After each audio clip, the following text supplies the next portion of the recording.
Hello and welcome everybody to the Sport Climbing Victoria State Bouldering Youth Championships at the Crux Climbing. I am your host Angus Cameron and I am joined by Ange from Climbing Gems. Hi, how are we? I'm doing really well. It's been a big day so far. Oh. Lots of competitors, lots of running around. How have you found it at your stall? Yeah, like I was behind the stall with Happy Bina for basically all day today. And it's been a day, let me tell you. I mean, it's exciting to watch all the kids climb, right? Like, Yeah. there was some really good climbs on there. It was just a lot of fun, but then also every now and then we were just absolutely inundated on the stall. So it's always awesome coming down to Victoria. It's always so much fun. Yeah. Do you come down here super often for these competitions? Well, actually, this is my first year of coming down. So I came down and was the MC for the open boulders. And so I was MCing. And you and Sarah, you were doing the commentating on that one, and that was already super fun. So, I'm just grateful that today I get to be the commentator on the live stream. It's always love it. Very exciting. So we actually have some athletes on the wall right now. We've got some technical stuff going on, so we can't see it, but we have at the moment our first female competitor out. Jamie Wong. Yeah, we think it's Jamie Wong. We can see someone climbing in the corner here. So we've got our purple cave boulder to start with. That's actually Mitchell. So we've got Mitchell and Jamie starting starting out on the mats. This is Mitchell's first competition, and he's super psyched about making finals. It's actually his first time competing, and he's written as his biggest climbing achievement as making this finals. So big congratulations to him. And in opposition, we have Jamie, who's a super seasoned competitor. Oh, yeah. Right next to her. Yeah, she's been climbing for 7 years. And her biggest achievement was actually the IFSC Youth World Championship. Yeah, so massive difference in the experience in these two climbers currently. We can see both climbers kind of having a rest at the moment. They're just taking their time before jumping back on their respective boulders. From what we can see here, it seems like Jamie's on a bit more... Oh, sorry, it's not Jamie. It's Alyssa, actually. Okay. So we've got Alyssa. So both athletes from Bayside Rock. Apologies for the mix-up there. We've got Alyssa jumping back onto the first boulder. Seems like quite a complex, dynamic movement here. She winds up for it and manages to stick the zone there. 2 minutes 50 on the clock. She's got plenty of time if she is to drop this move, but she looks really solid so far. Mitchell's still sitting on the ground and waiting for his time. And so she's a Bayside climber, you said. She's put on her sheet that her biggest achievement is a 10 at Bayside. So I take it a 10 must be a really steep climb at Bayside. Yeah. It was a 10 that I actually set recently. Oh, really? So, yeah, quite funny with that one. She put a lot of work into this slab that we set in preparation for this competition, actually. So she was really stoked to get that one. Yeah, that's awesome. It's always an achievement when you set a climb and then someone goes like, "Oh, that's been my biggest achievement, right?" Absolutely, yeah. It gets me excited, especially. I actually coach Alyssa out of Bayside Rock as well, so it's quite funny watching her here on the live stream. On the live stream, Mitchell's brand new to our program at Bayside. He's been climbing for 2.5 years, though, he says, but he's just joined in with our lessons. He very much didn't expect to make finals on his first go. but really well done to him as Oh. he pulls into the cave boulder here. I mean, hey, we had a Olympic silver medalist that has been climbing for what, 2 years? How Yeah. long has Sorato been climbing? 2 years, 3 Yeah, years? not long at all, yeah. So hey, first comp and making finals is always awesome. Like, what an experience! Absolutely. Alyssa's winding up again for this dynamic moves, and she makes light work of that. Doesn't seem to have any trouble with that, but the top is providing a lot more trouble for her. Some information about Alyssa, she actually injured her knee in the qualifiers, so she's going to seem a bit tentative on, I believe it was her left knee. We might see the strapping at some point. She lines up for this final move. Hey, I am surprised, being a Queenslander, I'm surprised seeing all your competitors, or most of your competitors, in shorts and shirts. Like, Yeah. oh, there she goes. She's got the top. Yeah, Alyssa managed the top there. Ooh. But you can see how she's limping. So she's not really putting any weight on that. Is it the right knee then? Yeah, I believe so. Yep. Yeah, I think we like wearing our shorts and shirts because we're a little bit adapted to the weather over here. We do like the cold temperatures. Mitchell's just struggling a little bit with this dyno here. It's quite a long dyno. Seems like quite a complex catch as well. Oh, yeah. As it keeps slipping out. Alyssa's walked off stage now, has plenty of time. To rest.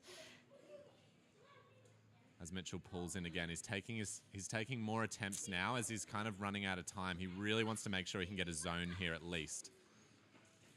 We've got 12 seconds left on the clock. And I think Mitchell might be packing it in for now. Seems unlikely for him. So he's going to go and sit over at the next boulder with Alyssa. We're going to have our next two competitors coming out. I mean, you are coaching them, right? Are you going through the motions with them about, hey, there comes a point, especially on the first couple of boulders, where really manage your time? Like, what's some of the tips that you're giving to those competitors? Yeah, so because Mitchell's quite raw on the scene, he needed some advice, or like we spoke through some stuff to look for his first comp.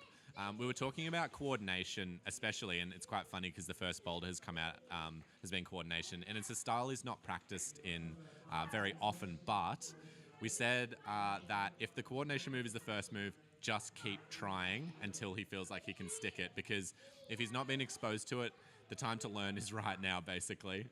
It really just depends on the style, though, of the boulder, I believe, as to your sort of strategy of attempts. Yeah. Is this now Jamie? Have we got Jamie on the wall? Still not? Ravleen? Sorry, guys. We've been given the sheets, and because I'm not from Victoria, I don't recognize all the kids just yet. I know some of the kids, so I know there is also actually a Queenslander competing in there. So we've got Laura from...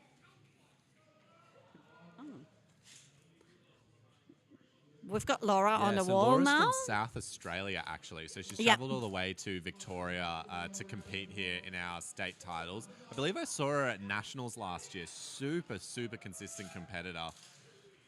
Really, she says that she likes her slab/crimp. So maybe that first move doesn't really work so well for her. But this next section, she might be more steady. Yeah, and she made it work. So she eventually got there. Yeah. We've also got Lachlan Moore on the wall to the left. He's opted to not dynamically do it. So Wow, he's done look it a at little bit that. differently to Mitchell. Really, really solid from Lachlan And there. look at her. Laura's already got that right up there. Lachlan puts in a heel hook to come into that really hard sloper there. Looking really consistent on this boulder so far as he comes in and meat wraps with his left hand. He sizes up that final hold. He has a little bit of a hesitation and he drops down and he comes off. A little bit of a lesson there in hesitation. He might have been better off if he actually just went for it and felt how that would have felt. Oh, that's always such a hard thing, though, hey? Like, how long have you been climbing, Angus? I don't know, since I was a teenager. Oh, Too many yeah, years to okay. count. A while. See, for me, it is like, it's especially when you're a little bit newer to it, it's kind of like sometimes this hesitation comes in, and then it's, when you come off, you kind of know, like, I feel like that. Like I go like, oh, I really need to go for it. But then when I'm on the wall again, it's like, yeah, but no, I don't really want to do it. Yeah, it can end up I being quite chicken jerky. out. Yeah. That's me if you make me commit hard on a top of a slab, basically. Oh, God, yes. But he actually, speaking of new climbers, he said he started in 2023, so I'm definitely not blaming him for hesitating, there, Yeah. especially with how well he's managed to get through those first few moves. Oh, So he's smooth done on it. the He's done it. coordination. Yeah, he's done it really nicely. Absolutely. As he goes through that coordination so cleanly again, he chucks his heel up again. Has a little bit of trouble going for that sloper Stax this hold, time. Yeah. Maybe a little bit more power down this time. It felt like on his first attempt, he really had to use a lot of power to get there. So he may have dropped a little bit for his next few attempts. He's got a minute left, though. Some would say that's not enough time to get some power back, but these athletes are well trained, especially the ones from Boulder Lab, as Lachlan is. Yeah, and I think the clock must be to the right. So he's been taking a big squeeze to the clock, getting himself ready to go there again. So do you know who the coach is at Boulder Lab? Yeah, his coach, I think, currently is Andrew Chen, who's actually Oh, one of the okay, setters for yep. the event. So very involved here on the Australian level. He is one of the Australian coaches as Lachlan falls off.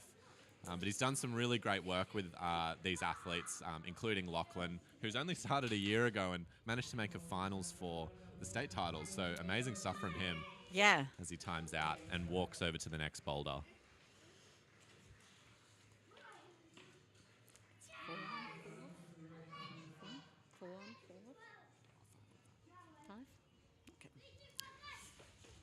So we're just waiting here for the next competitors to come out onto these first two boulders. We've finally seen how that first male boulder goes. Can be done, yeah. Yeah. Will be interesting to see how Nick is going to attack it. And over for the female, we should have Hayley coming out. Yes, there she is. Hayley's actually from Queensland, so she is a K2 sponsored climber, as we can see, at one of the online shops up in Brisbane. And she's been traveling around the world quite a bit, actually, climbing. Oh, wow. So she's been climbing over in Colombia. End of last year, I actually ran into Hayley in the Blue Mountains. So I took my family to the Blue Mountains, and I was staying with some families that we met at Nationals. And then they go like, oh, let's have a dinner party. And so we've got some friends invited, and in walks Hayley and her family. And we go like, what are you doing here? So, Really yeah, well it was traveled. awesome. Yeah.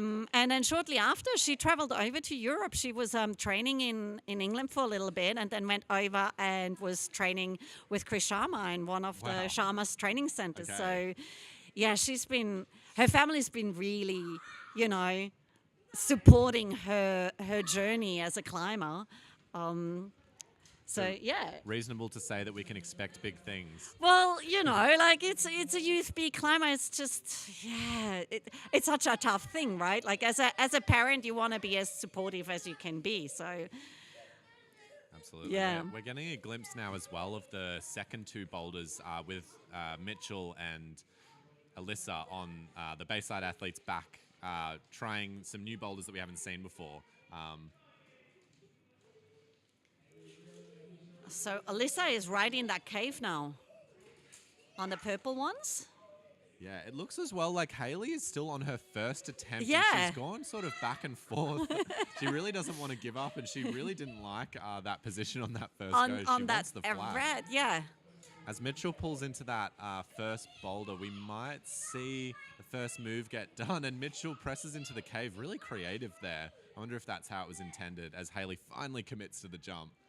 Oh, I think she jumped across before Yes, because she yes, was she on did. that arête before as well, but she just didn't She like. wanted to go back. She just didn't like the way to go up. Now, we also have Nick on men's number one. He's an urban climber. I also saw him at Nationals a little while ago.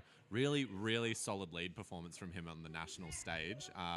I was chatting to one of his coaches before. They said that he is a little bit more of a lead climber, but he does like to see himself as an all-rounder. So he'll be really looking to impose himself here in the finals for the Vic State Boulder titles. Alyssa's kind of struggling around at the start of that cave sequence as Mitchell slips off. We still have Haley on the wall trying to We go. stem Oh across. my God. So close. Everyone seems to be kind of pressing their way into the Come first on, moves as we come have on, Alyssa Haley. come off and Yeah, Haley hits come that on. hold. Okay, we are up there. Now just get your feet up. We've got Mitchell as well making some progress on his boulder as he presses overhead. Super physical there, would be really tiring as he comes off, but we've made some progress. Haley is on the last hold and she's got it. So she's got it on her flash attempt. Yeah, was that her first attempt? Did we see her fall? I didn't see her fall. Yeah. So maybe I was concentrating on the others, but I have a feeling that might be her flash attempt. Yeah, amazing which if it was taking her nearly the 3.5 minutes to do. Yeah, wow. Well, it goes to show that if you just stick through on that first go, maybe something really amazing will happen. Well, and Haley's she came second at nationals in lead climbing, so it really shows that she's been training her endurance. We get a really good shot here of Mitchell's first move. Looks super physical. His shoulders would be burning by now. He's done it about 3 or 4 times. He hopefully has the energy to keep going as he makes a bit of a grimace there. As we go back to the wide shot, everybody's resting except for Nick as he pulls into that first move again. Can you show us how it's done? As he Or falls? not. Or not. Not quite. Going for that dynamic beta, the double hand that Mitchell was going for, doesn't seem like quite the way to do it. Well, but then also, is Lachlan a little bit taller? So is that the reason why it was a bit easier for Lachlan to reach through? Potentially, yeah. I didn't quite consider that one. Yeah, he might have been able to get that first hold prior to hitting the next one. Yeah. Yeah, it's really hard to tell with the angle at the moment. Yeah. Oh, yeah. Yeah, so maybe Lachlan was a little bit, just a little bit taller, because I know from when I'm up in Queensland, there is often still a huge height difference between the youth B climbers. Totally, and that can be a really big part of the results of especially those younger categories of C and D. Height can play a massive factor in those ones. I think as the athletes grow, they start to learn how to use their different sizes a lot better, especially through these categories. But we do definitely see some massive discrepancies in height among these youth competitors.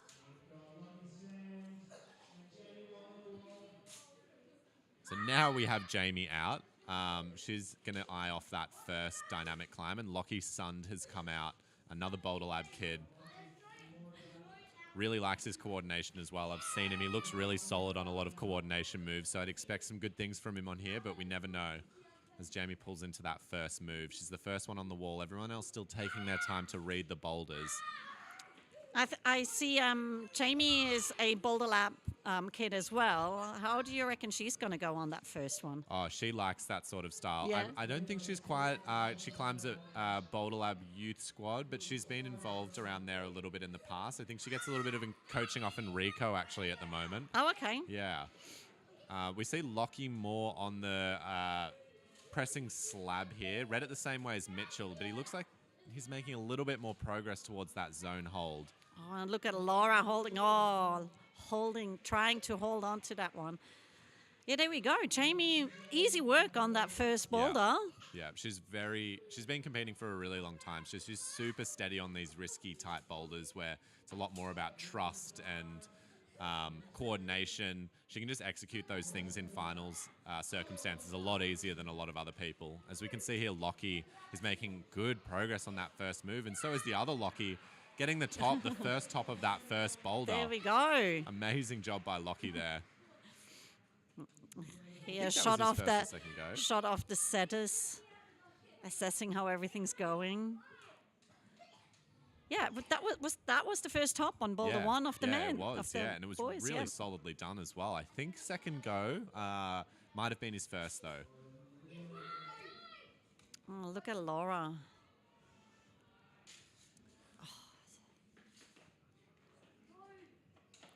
You can really tell that she's a lead climber. She does seem to like to hang on to the wall for a bit longer than we can see the other competitors hanging on. She spends a lot of time thinking about what she's going to do, which can come in handy, but at some points it seems like you might just need to commit. As we see, Lockie's also on the slab boulder still. Doesn't want to let go of this attempt. He's He's really taking his time. I love it when they are so tenacious and they're just, sticking to the wall. Absolutely. Little geckos, right? Yeah. Be quite stressful when you're on slab as well, because you're like, oh, my shoe's not just going to pop in any moment, but he's seeming to keep his cool as he does pop. Oh, I don't know if that's my fault. Yeah, or not. Did I just jinx jinx that? him. Yeah, that was a hand pop. That's a different thing. So we got Laura taking a drink, Lockie doing a bit of a brush. I think this is the first time I see someone taking a drink during a boulder round. Yeah.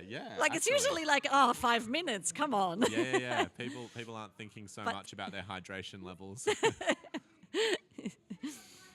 So what's your favorite style?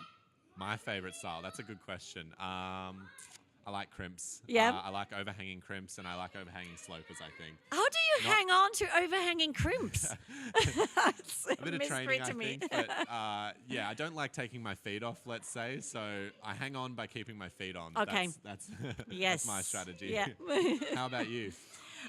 Give me chugs. I like being in an overhang, but I want to have a good chug run. I'm sorry. You like the nice hands. Yeah, I mean, I've only been climbing for 3 or 4 years, so yeah, no, overhang chugs definitely not. I used to love slab, and now I'm just deathly afraid of slab. I always have the feeling I'm gonna hit my head on the So way if down. as we watched Lockie here, taking his way through, seeing no jugs, that's quite a nervous sight for you. Yeah. That would be. I would be hanging there, and everything would be shaking. Absolutely. So Laura is using her final minute, and she almost sticks that dynamic move. I was getting Really excited solid. there for a second. Yeah, Lockie seemed to think he might have been out of time. He was sitting down, but he's back on the wall now, straight pressing into the corner of the slab. Wasted no time to transition through that, and he's looking for that zone hold really quickly here. He's really learnt the boulder quite well at this point. Maybe he's going to try something slightly different. I've seen him try to toe hook under the volume. He tried to lean over on that small triangle volume over to the left as he places his foot over there again. Quite hard to read this final move. Wonder if it's going to go more dynamically or statically, if it looks more like a step up or not. But we've seen nobody to this point attempt. And he looked like he just figured it out. Nearly. He just figured it out, and he went over left, and he seemed like he didn't think that he'd be able to balance, but he seemed to hang there for so long. And then he realized. Amazing stuff. That's always so heartbreaking when you get, like, when you finally figure out the beta, and then you're out of time. Sometimes it just takes the pressure of the buzzer to make you do something drastic, and sometimes it pays off. So we've got Ravleen on now. She was at the recent Youth World Championships. Actually, she made semi-finals actually in the lead climbing. So she's looking to back that performance up in the bouldering and show how well-rounded she is, which she is. And we've also got Dan Gauci out for the first time as well. Ex-Boulder Lab kid. Now he climbs mostly out of Rocket and Blockhouse. He's coached by Enrico at the moment. Okay. He says he likes his compression and dynamic climbing, and from what I've seen. He's very good at that stuff. Yeah, we've got Hayley and Nick on boulder number 2. So Hayley's actually an urban climber as well, but obviously urban Queensland. And when I once asked her, "What's your favorite style?" she was like, "Everything except slopers." She does not like slopers. Yeah, it can be quite tricky. Well, she's on the slopey climb now, so let's see if she's been working on that anti-style. She's looking really solid so far. Yeah. She's got a heel hook in. She's taking a little bit of rest here. Okay. Close to that zone hold, but not quite. We have Nick pulling onto that slab climb again. He wasted no time in his first attempt pressing straight into that roof. He read it really well. Oh, and we've got Alyssa and Mitchell now on boulder number 3. Yes, that's just off camera at the moment, but we might get a glimpse of that a little bit later. Oh, actually, my mistake. It's on camera right now. I was just thinking, like... So we can see Nick slowly moving his way through this section that Lockie was Oh, showing yeah. on Now we before have as a he different pulls off. angle. That's Yeah. good. Not much happening right now on the mats as Dan looks like he lines up for that first move again. Yeah, I remember seeing Dan and Reveline up in Queensland not long ago. I'm pretty sure competing up there. Yeah, they So definitely do like they to travel travel around a Yeah. bit as well.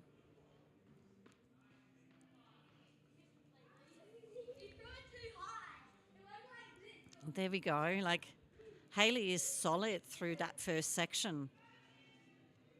She's got her right hand on the sloper there. Kind of slopey looking jug, but it seems like you can't lose the points of contact as she does. Don't lose your feet. I seem to keep jinxing all the athletes here. Hey, when I was commentating, that was always the moment I go like, let's cheer him on. It was that's the moment when they came off. Yeah. So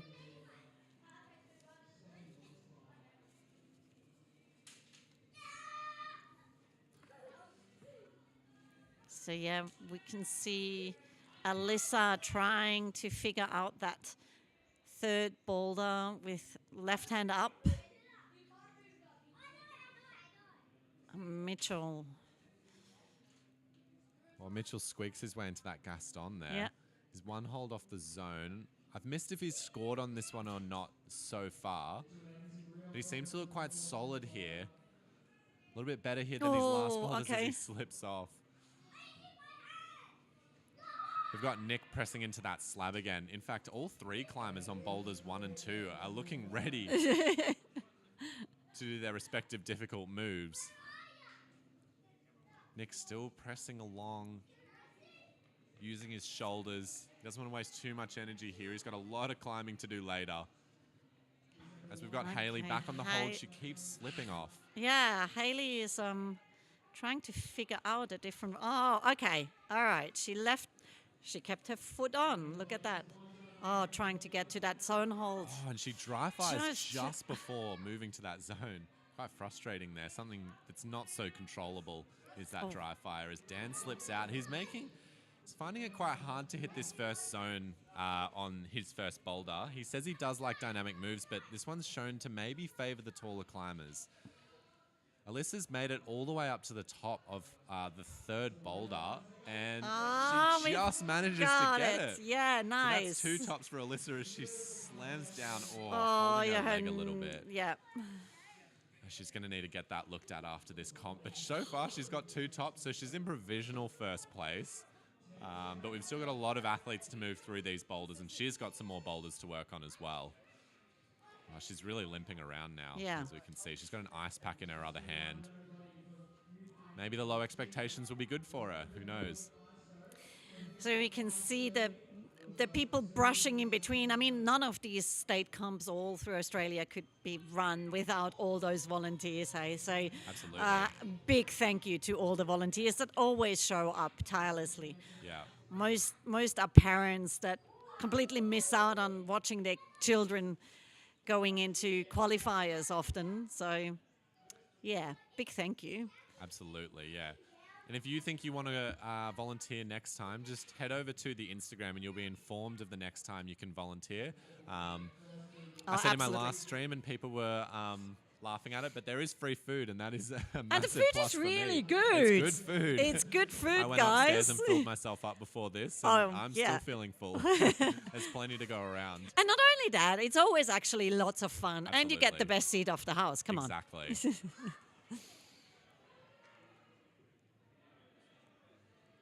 There we go. Laura is making her way up, and we've got Samantha topping number 1. We've got Renee out, just fresh from Youth World Championships as well, flashing that first boulder very quickly. Yes. Another one of the Bayside kids. So there watching we him. go. Are we going to see a top on boulder Hopefully, number Jamie's- 2? Yeah, Oh! Lockie just falling off the top there. Jamie's also making some great progress on boulder number 2 there we for go. her. We've got a First person to make zone. that zone. Amazing. Got a slopey section to get through here, though. See if she can hold it together here. She hesitates a little bit and she sticks it. She's got one more hold to go. Come on. She stays under that sloper, making sure that she can get as much friction as possible here. Or hesitates a little bit. She's trying to find her body position here. Shaking out. She does also lead climb, so she knows what she's doing in that realm. We've got a top. We've got a top on. Was that number 3? Yeah, I think it was men's number 3. Three. I missed who topped that, but we've still got Jamie up here on the main Come on, screen. Jamie. She's going to go for it now. Oh no! Seemed to just get her body in the way. Oh, her elbow hit the wall. There we go. Actually, I've seen Jamie up in Queensland too. She's been Yeah. coming to Queensland. Yeah, she travels around for the comps as well as Lockie lines up for the Oh, last there we move and go. he does it. We've got a top, and he made that look so easy the second time round. Yeah, as we see a few more of those higher seeded competitors come through, I think we're starting to see more tops, Yeah. which is maybe what you'd expect. So a bit of calm now between people getting back on the wall. Has everybody topped their boulder of this round? Have we got 2 minutes 13? No, Jamie's still eyeing yes, it up. Jamie's still got a lot of time left to go, but she needs to rest before she has her next go.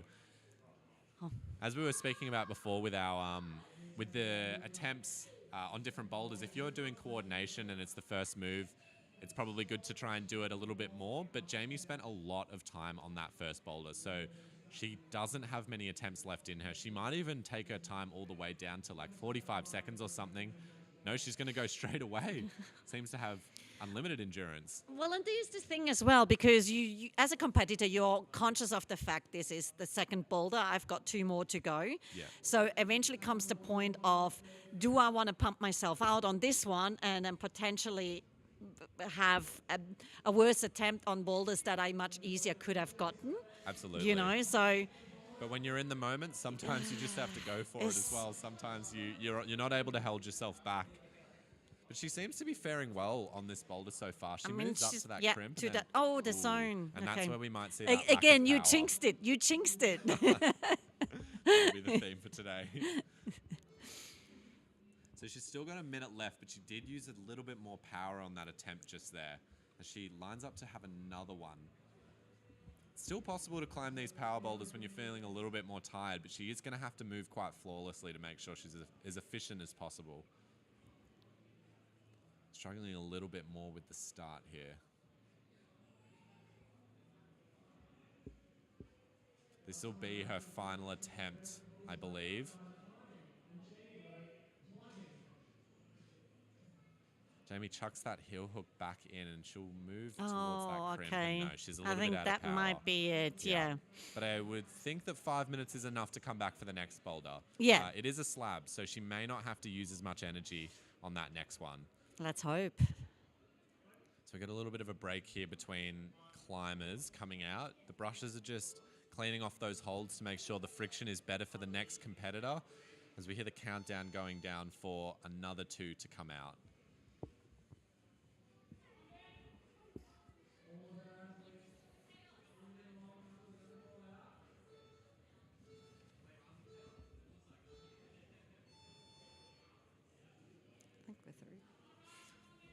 I think we've got Revlin going on to that second boulder. We've got Dan Gauchi on his second as well. We've got some boulders running off camera as well. We've got Mitchell trying that 4th boulder now, and Alyssa trying their 4th boulder as well. So some new boulders off screen that you might get to see in a little bit. But we'll focus now on Dan and Ravleen as they eye off their respective boulders. Quite opposite in style. We've got Technique, very balancy slab, and a super powerful cave boulder. Yeah. Yep. With no tops so far. Yeah, it would be nice to see a top on that first boulder of the women's. But Ravleen did qualify in first, so we do expect some good things from her. Oh no, Samantha did. Apologies. She qualified in 2nd place. Dan's made light work of that first section, using the friction of the wall to sort of pull himself over that left foot as he just searches for that zone. Ravleen making quick work of the first very zone. quick. We might actually... Well, I don't want to jinx it. I'm not saying it. I'm not saying it. But she's Come doing on, well Ravleen. so far. Seems like she just needs to make sure that she has confidence moving through that last hole as Dan slips off, but made good progress. Ravleen opts for the lock-offs. Come on. And she just gets it with her fingertips there. Oh, she gives a Come on, smile get that. before she matches it. Nicely done. First top of the second women's boulder, yeah. So good. So we've got a few climbers going off screen at the moment. We have Haley, I believe. Yeah, Haley. Climbing Yeah, on she's the slab here. on the third boulder. We haven't even seen a close-up of that third boulder yet. Yeah. So Dan is moving back through his second boulder again, standing up onto his foot here. As we there get a we... good shot, and Oh, she gets that top yeah. for Haley. Just see her topping up. We've got Nick on his third boulder as well. Very interesting start here. Bit of assortment of jibs, Gastons. Quite physical, but he seems to be using his body well to make sure that he's not tiring himself out Oh. as he falls down.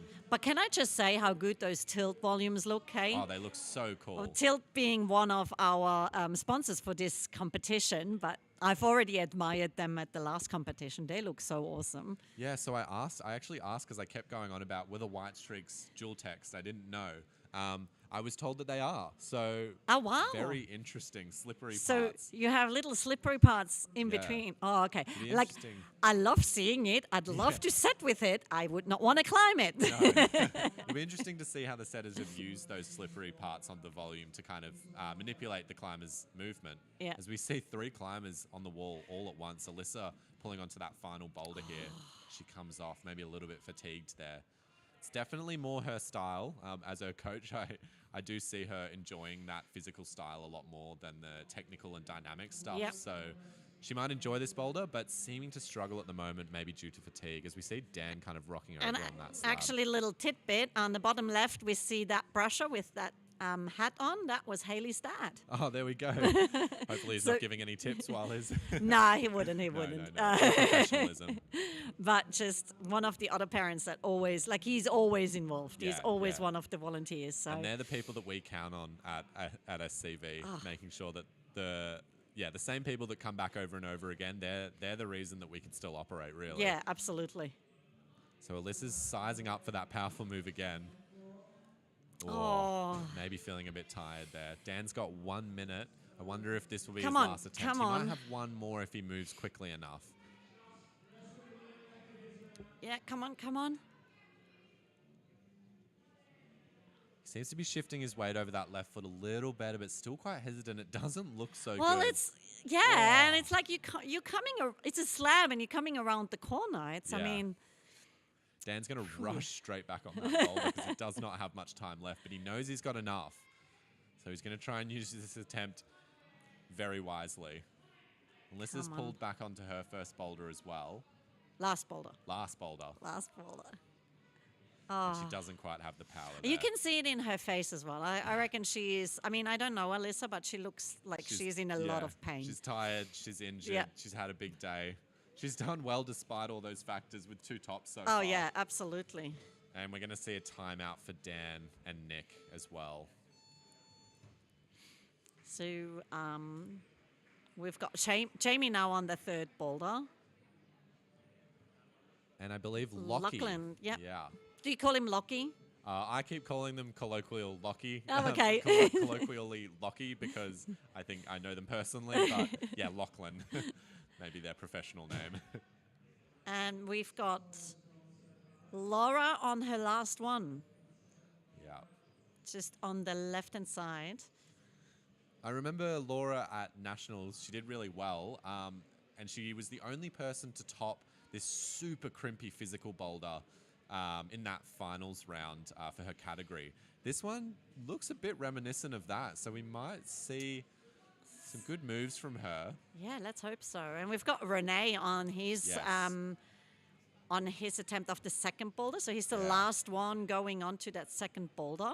Managed to flash his first. We'll see if he can repeat that on the second boulder here. Completely different style. Yeah, Right. we've got all 3. We've got 3 climbers on the wall right now. It's quite interesting to watch, but quite hard to focus on all at once as they all sort of move into their next position here. Renee eyeing off look at that last them. move. Lockie eyeing off that last move. Jamie eyeing off Come that on, last Renee. move. And Come on, Renee sticks sticks it. And so does Jamie. Lockie. And Lockie. Jamie looks like Jamie, come on. inching towards it. We're just And, going for all the climbers at this point. Laura. Yeah. Come on, fingertip over. Yes, that looks like a top to me. So Jamie got the top Oh, and Laura no. just falls. It looked like the send train was on board. Everyone was ready to go for that one. Laura looked really close, though. I'd be very optimistic about her next go. Yeah, that's the second last hole, just before that volume, right? Yeah, and I believe that was her flash go as well. Off camera, we have Lachlan Moore as well, trying what looks like a coordination boulder. This green one here that you can now see on screen. He's got 3 minutes left, and he's had a few goes. He wants the brush. Yeah. He doesn't trust the brusher. Yeah, I don't trust the brusher. Queensland brushers. Not sure if they're doing a good job.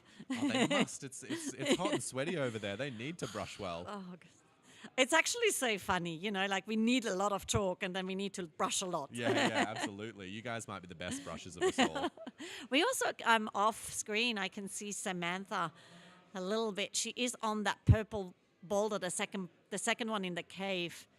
Yeah, it looks like she's making progress, but we have Lockie come on. really sticking that first crimp. Quite an interesting coordination move here.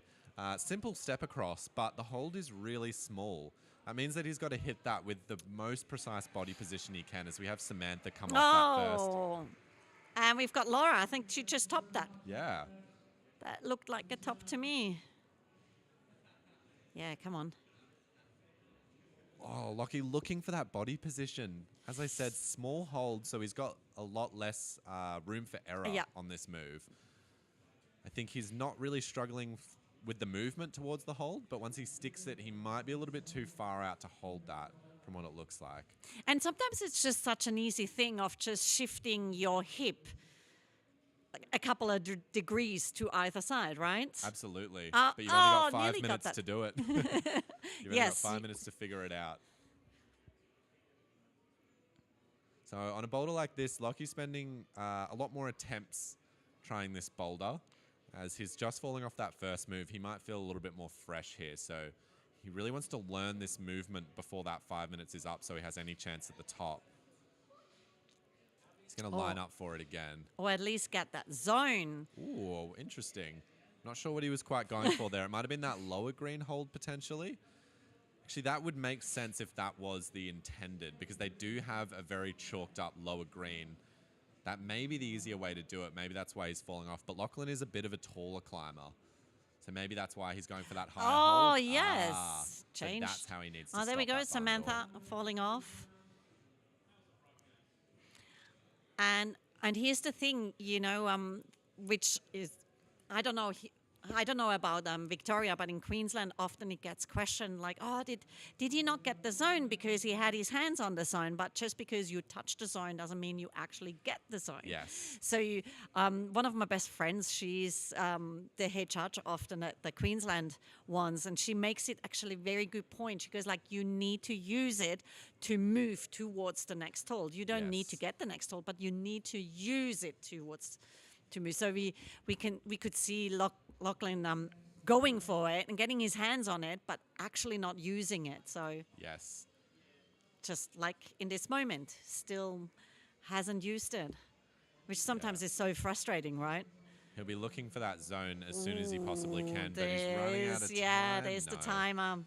And sometimes the timer makes you rush so much that you can't focus. So yeah. Depends on who you are, I think, if that time pressure helps you or not. We're going to see a few more climbers turn around again and see their new boulders. We've got Dan Gauci on the wall there in the corner of the live stream. You can see his head bobbing around. He's brushing those holds off for his third boulder.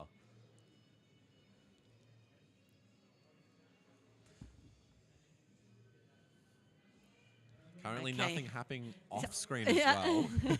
There's a bit of calm before the storm. There is not much going on.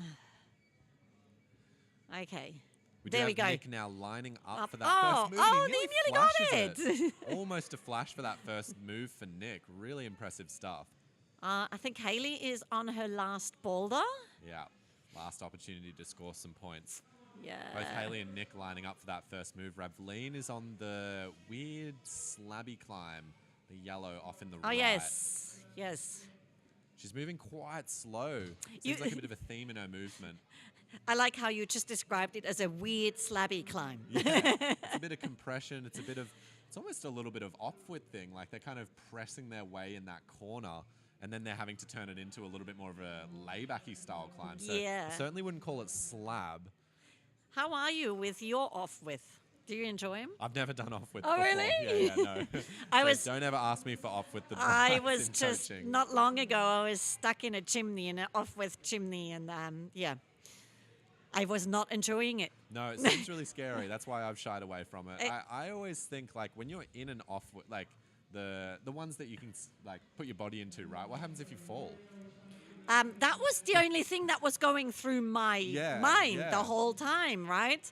Do you get jammed in the crack even deeper? Oh, it was just like I was lucky. I wasn't leading it, so I was seconding it, and it was just kind of every 2 millimeters I gained, I go like, "Can you take, please? Can you take?" Absolutely.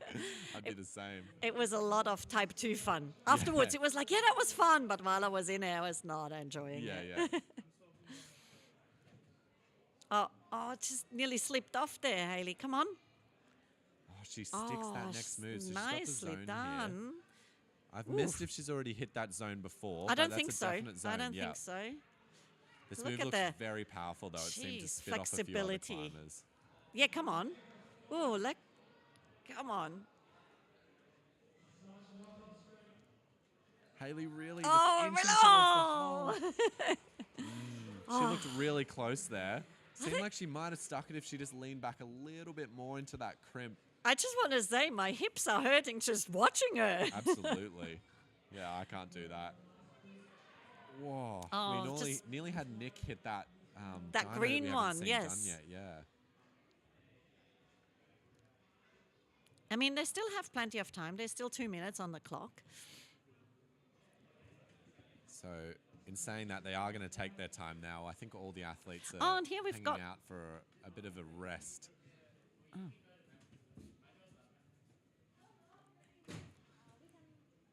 We have Nick on the first boulder, on his final boulder again. He's Has been he? the Has he? closest- Oh, no. I was just excited. I'm Seeing the almost- zone. Yeah, I'm almost surprised that he fell off there. He was Oh, really? so close to sticking that. Yeah. Bit more of calm before the storm here while all the athletes rest. No, we do have Dan jumping on, and Nick has jumped straight back on as well. Oh, he's got it. And now he's got some it. confidence. Nice. So first person to stick that move. All three nice climbers move. on the wall at one time now. Yay. Dan looking to get that zone hold. Yeah, As come on, Nick Dan. inches towards the top using that side pull crimp on the Oh. volume, and Dan falls. Nick wants the top, and they both slip at the same time, Hayley and Nick. So another rest for all three athletes, even though we saw them get quite close to the top before. They just need to hold it together for this last little bit of time and make this attempt really count, because this will probably be their final. Just good 30 seconds left on the clock. Dan's going to try his heart out here, probably. So we have Nick There we go. struggling with that move again. It's not one of those ones that when you stick it once, it just happens again. Yeah, that is such a big thing to compose your mental game, right? Like when you go like, but I did stick it. Why can I not stick it now? Yeah, absolutely. Oh, there we go. Just a little bit of rush. Oh, she she's sticks. getting so close. Oh, she's run out of time. That's so unfortunate. Oh, nicely done, Hayley, though. She even smiled on that crimp. Yeah. She looked like she could have easily moved to that final hold, Oh. but that is the nature of the game. Maybe over-rested She's- just a touch. Yeah, if she just would have jumped on 5 seconds earlier. So we've got our live scores up right now. So in provisional first place, we have Lockie Sund. In provisional second, we have Renee, then Lachlan, then Nick, then Daniel, and Mitchell in sixth. And for the girls, we've got Laura in provisional first, Alyssa, Jamie in third, Samantha in fourth, Reveille in fifth, and Hayley in sixth.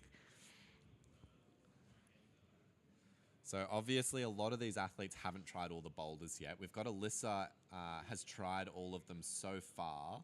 So we can Oh, expect it's to just see got some rankings change. It's just got changed. So we've got Laura in provisional first, Hayley in second. Oh, and it changed again. Laura in first, Jamie in second, Hayley in third, Alyssa in fourth, Samantha in fifth, and Reveline in sixth. So Samantha is making easy work of her third boulder, I believe it is. She's looking like she's Yeah, just of the weird slab. Yeah, off the weird off-wit slab. We also have Renee on his third boulder here. Going for that zone hold. Have we seen We haven't seen this one get done, I don't think. Yeah. Have we even seen the zone hold yet? I'm not quite sure. I mean, I know those holds, and I don't necessarily enjoy those holds, No. right? They're like dual techs and yeah, but well, we've got a zone. Yeah, Renee's see. already made it to that zone. We would have seen a top of it. Lockie would have topped it a little bit earlier because he's on 3 tops. Oh, at the yeah, moment, no, as okay, Renee flashes yeah. his third boulder. Nicely really done. good work from Renee. He does like those more static, powerful, strengthy boulders, and he seemed to sort of muscle it more into his movement style of slower and more technical. We've really done a lot of work over the past couple of months to try and get him a little bit more powerful for the competitions, but he would have loved that boulder. So we've still got Jamie and Lockie Sund on the wall. They're both waiting to have a go as Lockie just pulls in now. And he makes light work of that first move here as he takes the zone hold.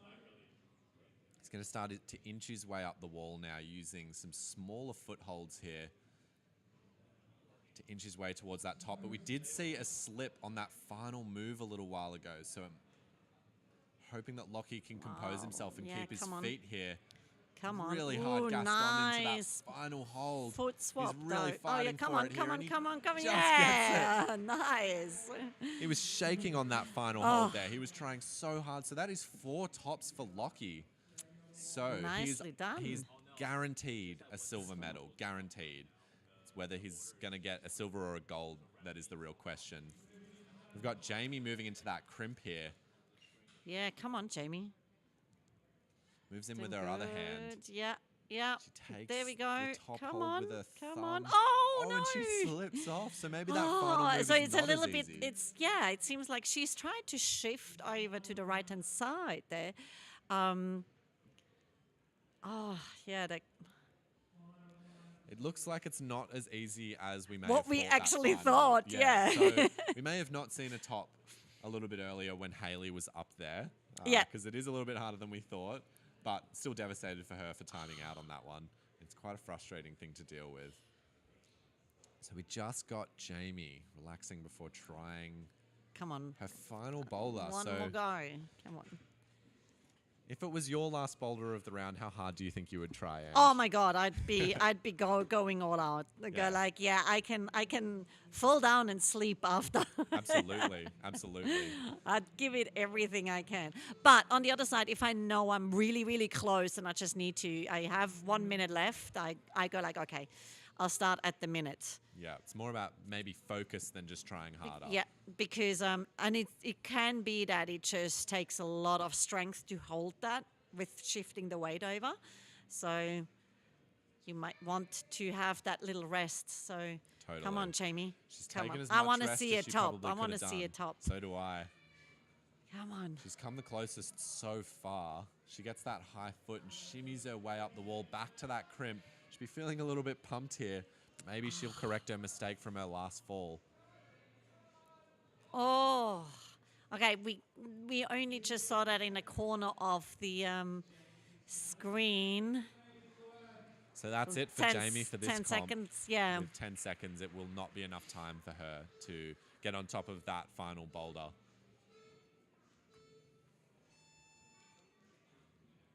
So there is only 2 boulders left, I believe. So a lot less to look at and a lot less to commentate about. Well, to be absolutely honest, I did not know where to look. Yeah, there's so much going on all at once. So much isn't there? going on. I hope you guys, as the viewers, are enjoying. Us struggling with knowing where to look and what to commentate on. Yeah. Sorry for that, guys. So we've got Raveline and Dan on the final 2 boulders. Raveline might like this one once again. She moves quite slow, and it seems to favor that slow, crimpy style, this one. She's going to want to move with a lot of control as she locks off really hard to that next hold. Yeah. There.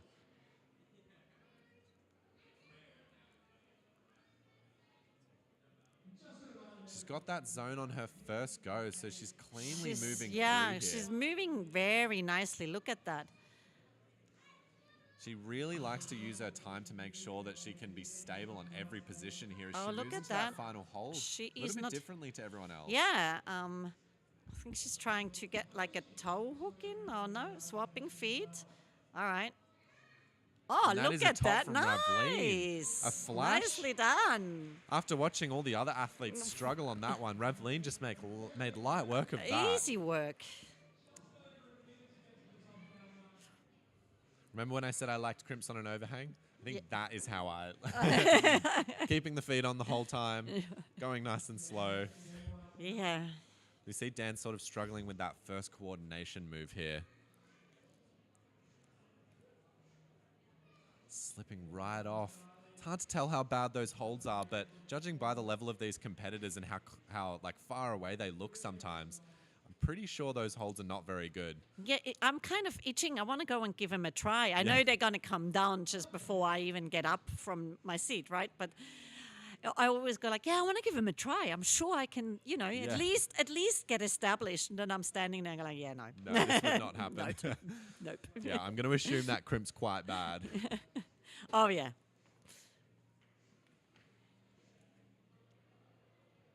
Dan's going to take a little bit more time here to rest.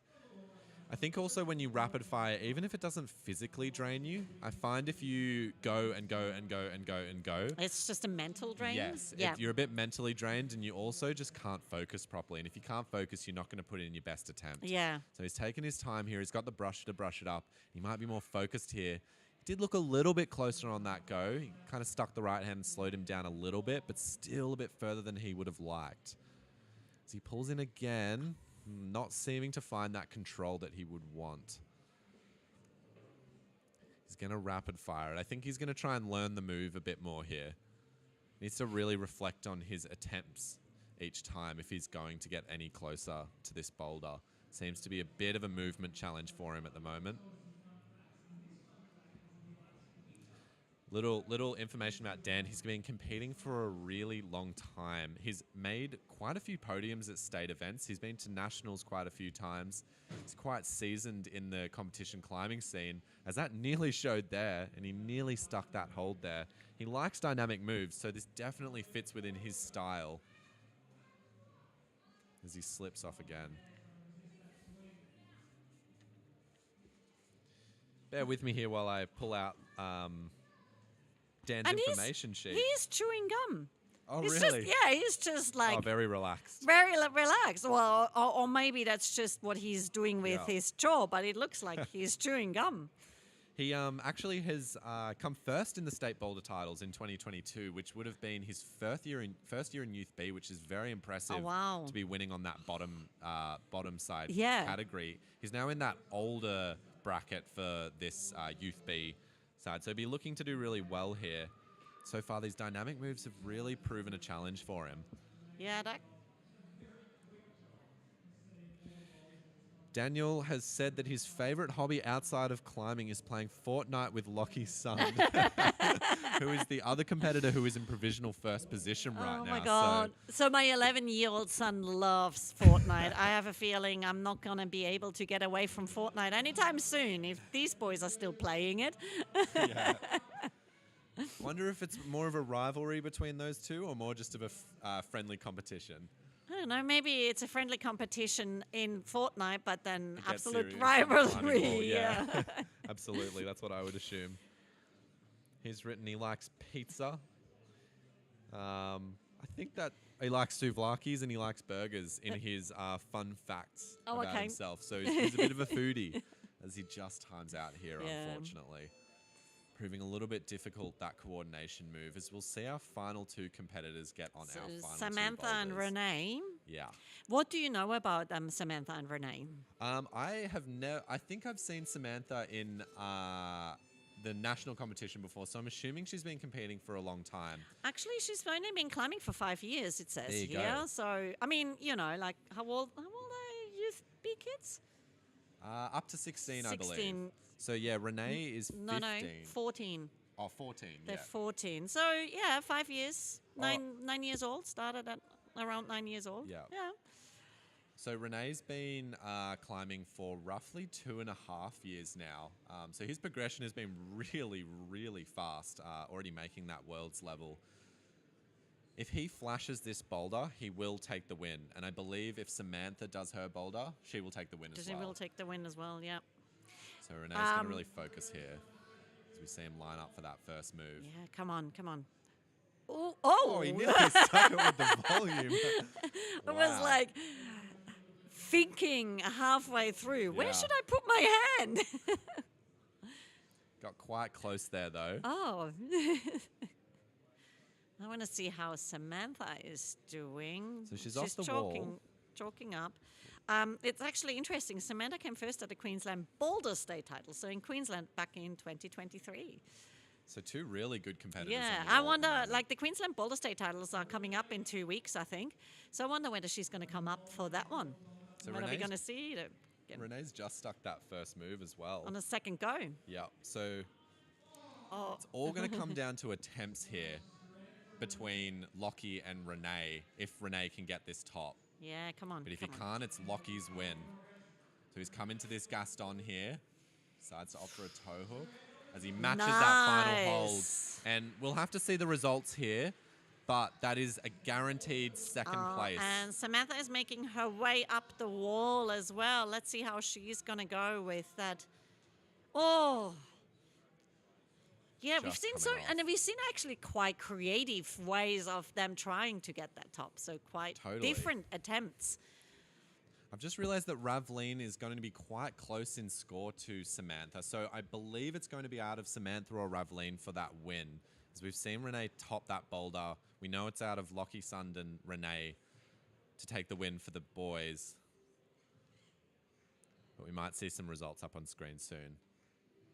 As Samantha just rests and eyes off her boulder. Tries to get I mean, into she's the got zone. 2.5 minutes left, Got right? plenty of Like, time. Plenty of time. She knows she can make it to the top Top, with ease. Yep. She just needs to figure out the top. Come up with Absolutely. an action plan. So Samantha's actually only got one One top. top, yeah. Okay. So, Maybe we've been reading it a little Yep. bit wrong there. yeah. Because I was like secretly impressed with how you're keeping all scores. Bit of mental notes, but no, it's not. It's obviously not going as well as I thought it was. We try. And for those that are sitting at home watching, you most likely have one person that you're mainly watching for. So, yeah. She looks like she's eyeing off to have another go at this boulder. Topping this, though, will put her into a really good position. Yeah. She's our first seeded competitor, so she qualified in first position. Oh, She slips going for that zone hold there. asking for someone to brush.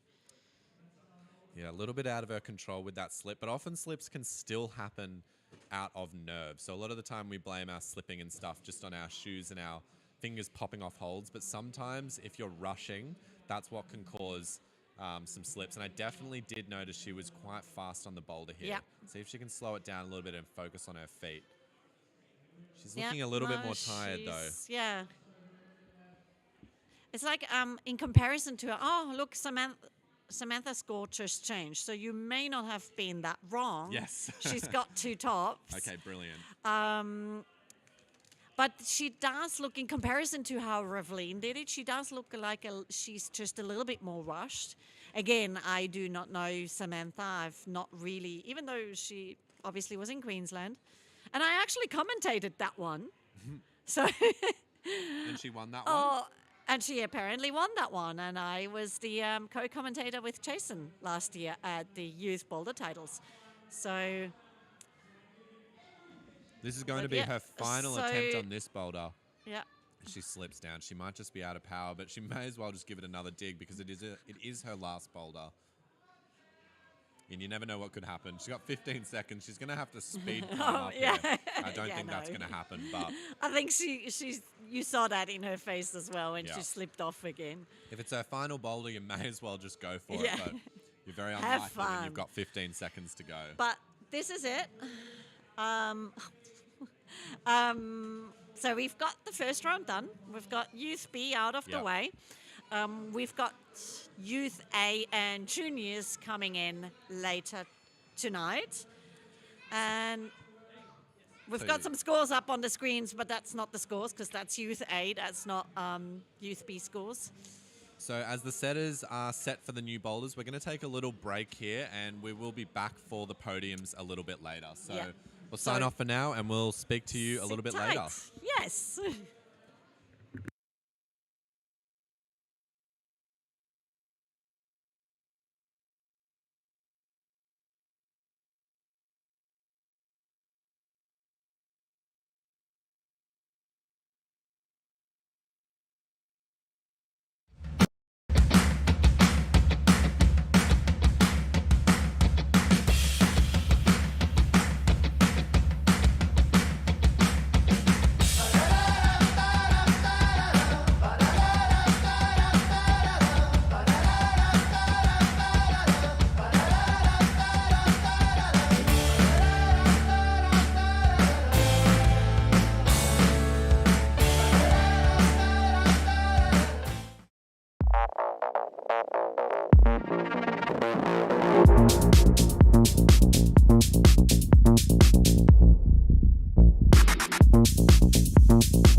I'm Jacob from Stax Climbing. I'm the construction manager.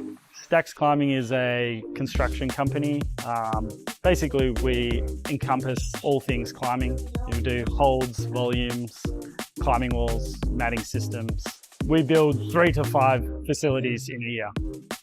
The things I enjoy about putting climbing gyms together is probably the journey from starting, customer relations, getting to know new clients. One of the first questions is really just trying to understand what they're trying to achieve. There are, people might think it's quite a simple industry, but, demographic, who are they trying to bring through the doors? Are you trying to bring experienced climbers and making it a really hardcore gym, or you want a gym that really encourages new climbers?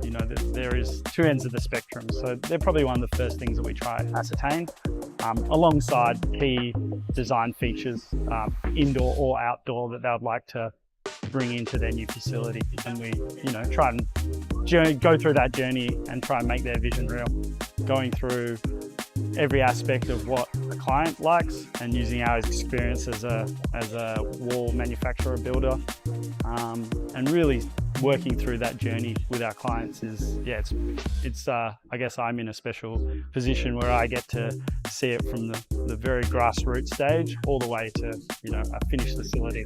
Sometimes when you see things in the 3D space and you're going through the design process, it's hard to envisage it in real life. And things always look slightly different. And, you try and think of all the issues that could be, come across for the setters and for the climbers. There are a lot of challenges along the way generally, a lot of logistics. They're big projects to get off the ground. It's always the case when you want a container to arrive, it never arrives. And when you don't want it to arrive, it does. But at the end of the day, I think I love the journey. I think that's probably what I like the most.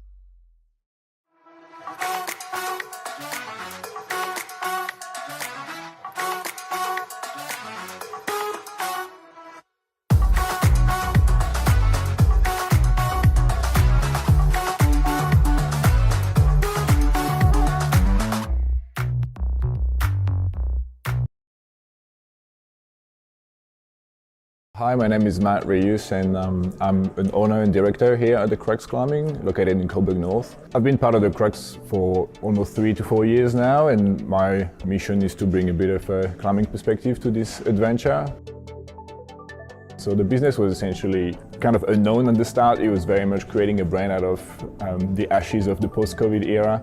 Very difficult to start in this environment, but we essentially got started with the wish to make our name for ourselves and offer good climbing and quality equipment and suitable training area for climbers of all levels. We want to be sure that the first thing you come for is our climbs on the wall and like to be entertained and challenged through our climbs on the wall.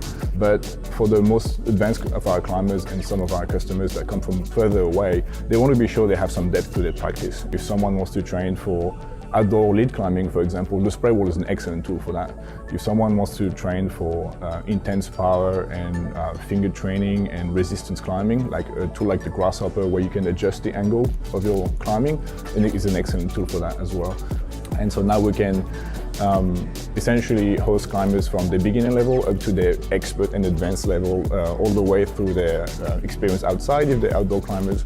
And that's been very rewarding as well to see people stay with us and become passionate climbers and become part of the community and give back to the community. The goat for the Crux represents something that's a symbol for the community to get all around without feeling like it's too much of an advanced and hardcore climbing symbol. Like it's been hard to find like a brand identity that essentially embraces all of the aspects of climbing. And I think the goat represents that because it's quite lighthearted and it's quite nice and simple and everybody can identify to it. And at the same time, it's very unique and very identifiable for people to recognize the Crux throughout Melbourne. We have a lot of goats. I think the more we have customers, the more we see people wearing T-shirts with goats on them. So sometimes in the street we see people wearing goat shirts, and we say, "Hey, where do you come from?" Yeah, so, and they identify to the goat, they like it, and it's something that instantly brings a sense of community, brings the sense of home for some people. So it's awesome to see that a symbol as simple as this one can be so effective in bringing people together. Try and challenge yourself to find where all the goats are actually, because we know that staff has been hiding some in places. Even myself, sometimes I find goats everywhere throughout the gym, so it's good to have a surprise goat somewhere. Hosting the youth state titles at the Crux for me is very important because it brings me back to my own youth. I used to be a youth competitor myself. Competition is a great way to progress and to learn about climbing. So hopefully through the Crux we can host competitions like this one and allow people to learn and be better at climbing. I've been climbing for more than 20 years, and for me there's always something that brings me back to climbing. So this is what I'm trying to bring to the Crux, is to bring the desire to keep climbing and to have a healthy lifestyle around this. So that's the best thing we can hope for, is to keep people with us and keep people climbing for as long as possible.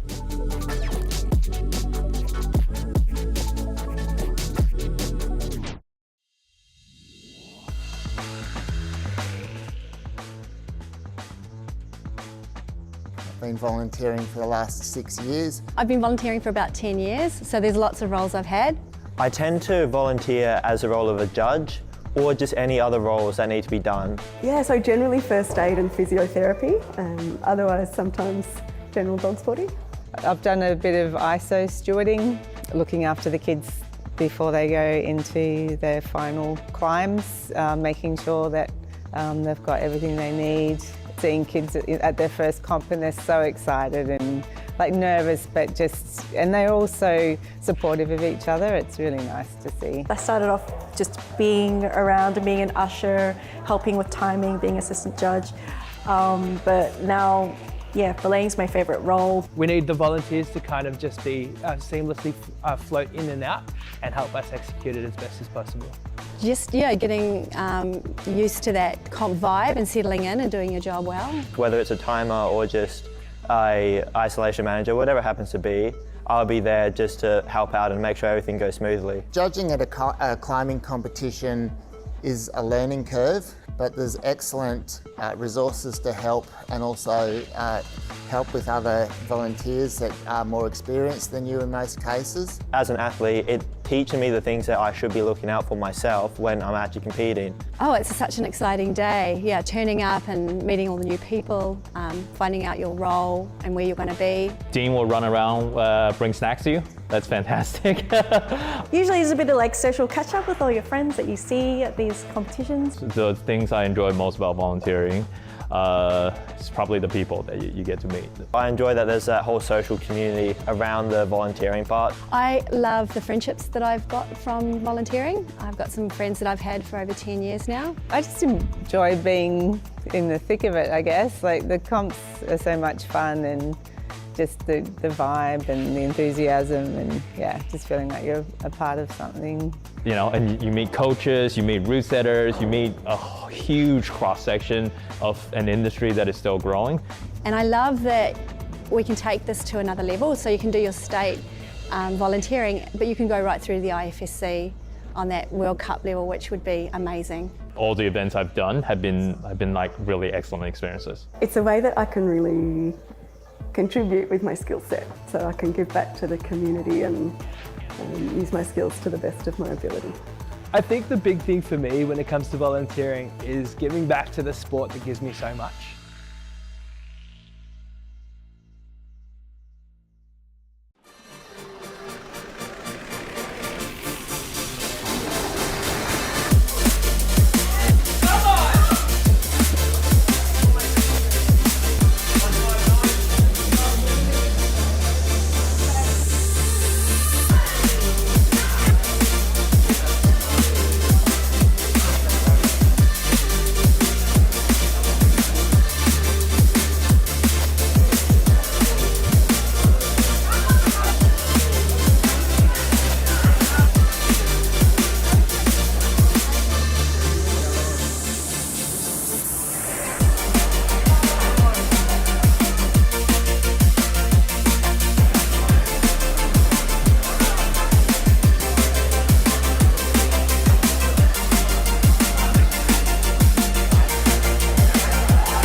Hello and welcome back everybody to the Sport Climbing Victoria Youth Boulder Titles. I'm your host Angus Cameron and I'm with Ange. What have we got for the rest of tonight?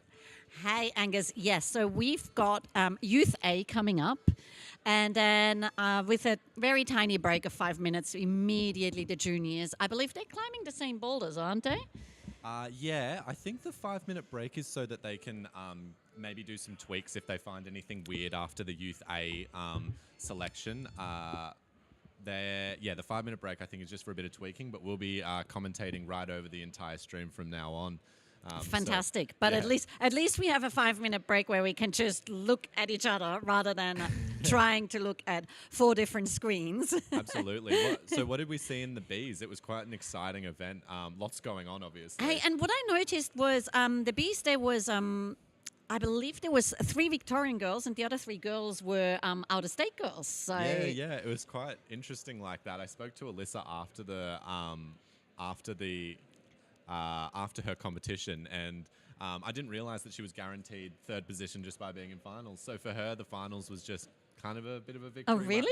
Yeah. With her sore of knee. course, because of her only being 3 Victorians. Yeah. Absolutely. So how is her knee? Not very well. yeah. I went over to her after doing some commentating and after a competition, and she was in a little bit of pain. I can imagine. Yeah, I can she's imagine. Always resilient though, so yeah.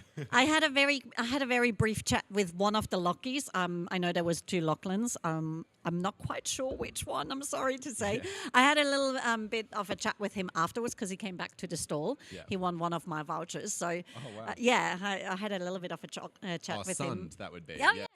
Yes. The guy who came second. Yeah. Yes.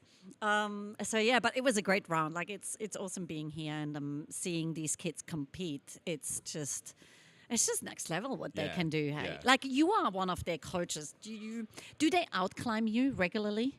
No. Oh. Yeah, no, they definitely do. That was a joke, yeah. Renee, certainly getting to that stage where I'm struggling to keep up with it now. I think maybe on something that's perfectly my style, it helps. But, these days he's, just far, far ahead of me. We're going to cut to some shots of the upcoming boulders here. We can see we've got this red climb here. Looks like something of a coordination move into those 2 really good holds over to the left. So seems like a bit of an unstable start and then a really hard and complex to read finish. It might be a little bit more physical up there. Seems like you're going from a Gaston crimp to a crimp over to the right. That looks very much like the climb, though, that the girls did in the B round, going from the left-hand side over to the right and then up the red. Yeah, actually, we've just got confirmation that this is a Youth B climb. So we're going to switch over. This was the climb that the Youth B girls actually did as one of theirs.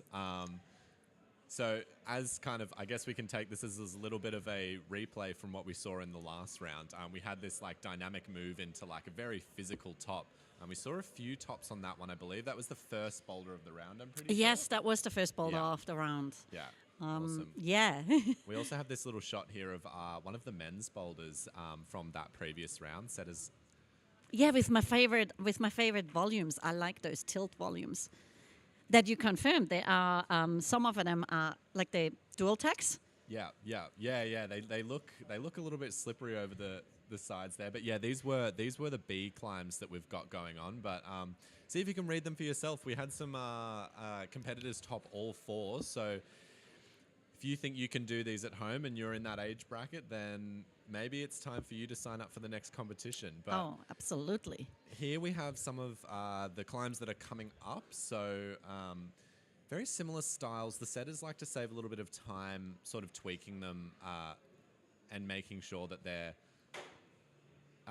making sure that they're as easy to change to the next boulder as possible, because the setters don't want to be running around like changing every single hold of the route. So we might see some similar moves to what we saw in that first round, especially from junior to A's. I just wanted to say, like, for example, let's look at that red one on the right-hand side. You being a coach, tell me, how would you attempt this climb? Wow. I'm a little bit on the spot here. I can try and read it. It seems like a little bit of a press to start with. It looks like you're going to have to like sort of shuffle your way into position there with a palm on one of the left or the right slopers there. As we can see another shot there, it seems like from there you're going into a kind of awkward position with like a Gaston crimp where you have to take another crimp in Gaston or side pull. I can't quite see the angle of that. The next move there looks really out of balance going to that zone hold. So they've really like upped the difficulty just to get to the zone, especially for these older categories where we see the physical level increase by so much. And then that top there doesn't look very stable to finish on. So yeah, very difficult start. I think that's the women's first boulder. It might be. I'm glad that you gave me the beta for it, because I looked at it and I felt like I have no clue what to do. Okay, so we've got our first few competitors coming out. For the males, we have Luke, Slachenko, and for the women, we have Zoya. Zoya Wynett? Apologies for the pronunciation. Yes. We're seeing these names for the first time, some of them. Yeah, Wynett. So those competitors, I believe, are just now sitting on the mats, facing away from the boulder, waiting for their 5-minute time. Sometimes it starts like this, just to get the competitors out there so that they, like when they're ready to go, they can just stand up and turn around and go for it straight away. I think it helps a little bit with like getting in the zone as well, just being out on the field before they actually have to jump onto the boulders, instead of kind of being rushed straight out and then being told to just jump straight on. That can often be quite stressful, especially when it's the first time you've ever seen those boulders. Yeah, what do you think you see for that green one? Because I'm almost struggling to kind of I don't even want to attempt it. You said you like your jugs. Don't quite look like those. I just want to say, what do you qualify as a jug? Because I don't qualify those as a jug. No, I would attempt in falling off. That's how I would attempt. I mean, obviously we have starting points on right and left. So. Oh, there we go. We've got some great shots coming out now of this black climb. Of the black climb. So we're seeing some repeat holds from Stax, which Ange mentioned in the last round, one of our sponsors for this competition. This one looks like a bit more of a physical one here, a little bit more simple movement. But as you can see, there's not really much feet going on down there. I mean, I can't wait until this round is going to start. I want to see these kids attempt these climbs. Absolutely, yeah. Do you know, is it a lot of your climbers in this? Like, no. do you don't know, not a single one that you coach? So I'm completely unbiased now. I'm probably won't be focusing on my competitors so much. I had one kid who would have competed today, but he went to Worlds and was sadly injured while he was there. So he'll be sitting at home, hopefully watching. But we've got a field that we've seen before. A lot of these, especially Youth A, competitors. I've seen a few of these in our previous competitions. So yeah, it's good to see them back again, and we might see a bit of a shuffling of the ranking this time, which I'm really hoping for, to see some other people on the podium or see some repeat offenders on the podium. But yeah, we've got some newer climbers as well. There's a few climbers as well that I have coached in the past but aren't currently my kids, like Luke and Jasper, so shout out to those two. I'm hoping the best for them, but I'll be watching from an unbiased perspective this time. Yeah, so in the Youth A female this time, the field is mostly Victorian. We've got one ACT climber in there, which is Ada. She is actually seeded first, so she will be coming out last. But yeah, this time I am lucky. One of the competitors I know personally, Indy. She always comes up to Queensland, so maybe that's my one bias I have in this round. And you said she had some career aspirations. Oh, yes. Yeah, Indy, she actually, I had a long chat with her dad. It was more like trying to get the goss in, you know, like, what can you tell me about her? She actually finished her year 12 yesterday, and she's going to start a plumbing apprenticeship. She's going to become, she wants to become a plumber. Yeah. She absolutely loves it. Or so he tells me. So he's been telling me how she gets home really excited and go like, I love it when you can hear how the pipes are rumbling and all the stuff that I get to do. So yeah. Yeah. Well, it'll be interesting to see how she performs. I mean, it's amazing for her to already make finals in this competition, but to be coming straight out of year 12, wow, that's pretty crazy. And then competing the next day, yeah. Yeah. I said to her dad, "Are you guys coming up in 2 weeks?" Because she's always up. Yeah. But this time she actually isn't gonna come up. So we've got the 1 minute timer going. So it looks like we're gonna kick this show off in 1 minute. We're gonna get started with Luke and Zoya very, very shortly. I believe they're already sitting on the mats, just waiting to go. You're going to see that green boulder and that orange boulder as the first two get started. I'd say so, yeah. So there we go. Zoya Weinert and Luke Slinchenko. Yes, yeah. So Luke's a climber I know quite personally because I did used to coach him. Very physically strong climber. So that's the information I have about him. He loves his dynos. Loves his dynos actually. So hoping to see some dynamic moves for him tonight. So if the green one is his first go, that's going to be interesting to watch. It will be. It looks quite physical, so it might be something that suits him really well. He's written his favorite climbing style is dynamic big moves to big jugs, but I don't think those are big jugs. No. I think they're dynamic big moves to horrible holes. Yeah, I like it that they are climbing it. I don't have to attempt it, right? So we've got 3 seconds to go, and these climbers are going to turn around and have a look at the boulders. And it looks like the girls are going on the green one and the boys are going on the orange one. So it's swapped around. So the last round we had them on the other side of each other. So definitely not Luke's style then if I was saying he was liked his jumps. This one seems a little bit slower. Maybe the black one is his after. So. Yeah. So we'll see how these athletes fare with the start position. I think I might be right with that press that I was talking about. Yes. There we go. Looks like Zoya's also starting with a bit of a press. We've got Luke pressing with that right leg. I think he's already established here. No, he hasn't. Oh, he has. So he hasn't got He that hasn't. 4 point He yet. hasn't the 4 point yet. Now he Now he would have. Because when you said the press, I'm going like, but my feet would have to go in there as well. Yeah. Okay, look at that. Ooh. So Zoya using her toes to kind of wrap around the side of that overhang. She puts her toes back on to maintain some contact. She doesn't want to let those feet come off because that's going to burn her energy quite a bit. She's just let them off and seems a little bit confused with this move as she drops moving towards the zone. So we see Luke has established now and is moving through those small crimps. He's really taking his time here. Well, not surprising because you said this is not necessarily his favorite style, right? No. As you can see, all of his fingers are taped up right now. He must have been fighting for his life to make finals. He has qualified in 6, so he probably was trying quite hard on the qualifier boulders. He's looking really close to getting this zone as he tries to use the wall, but he's not going to get much friction off those fingers. Awesome. So that's going to be a zone there as he shuffles his feet and falls off, unfortunately. All right, come on, Zoya.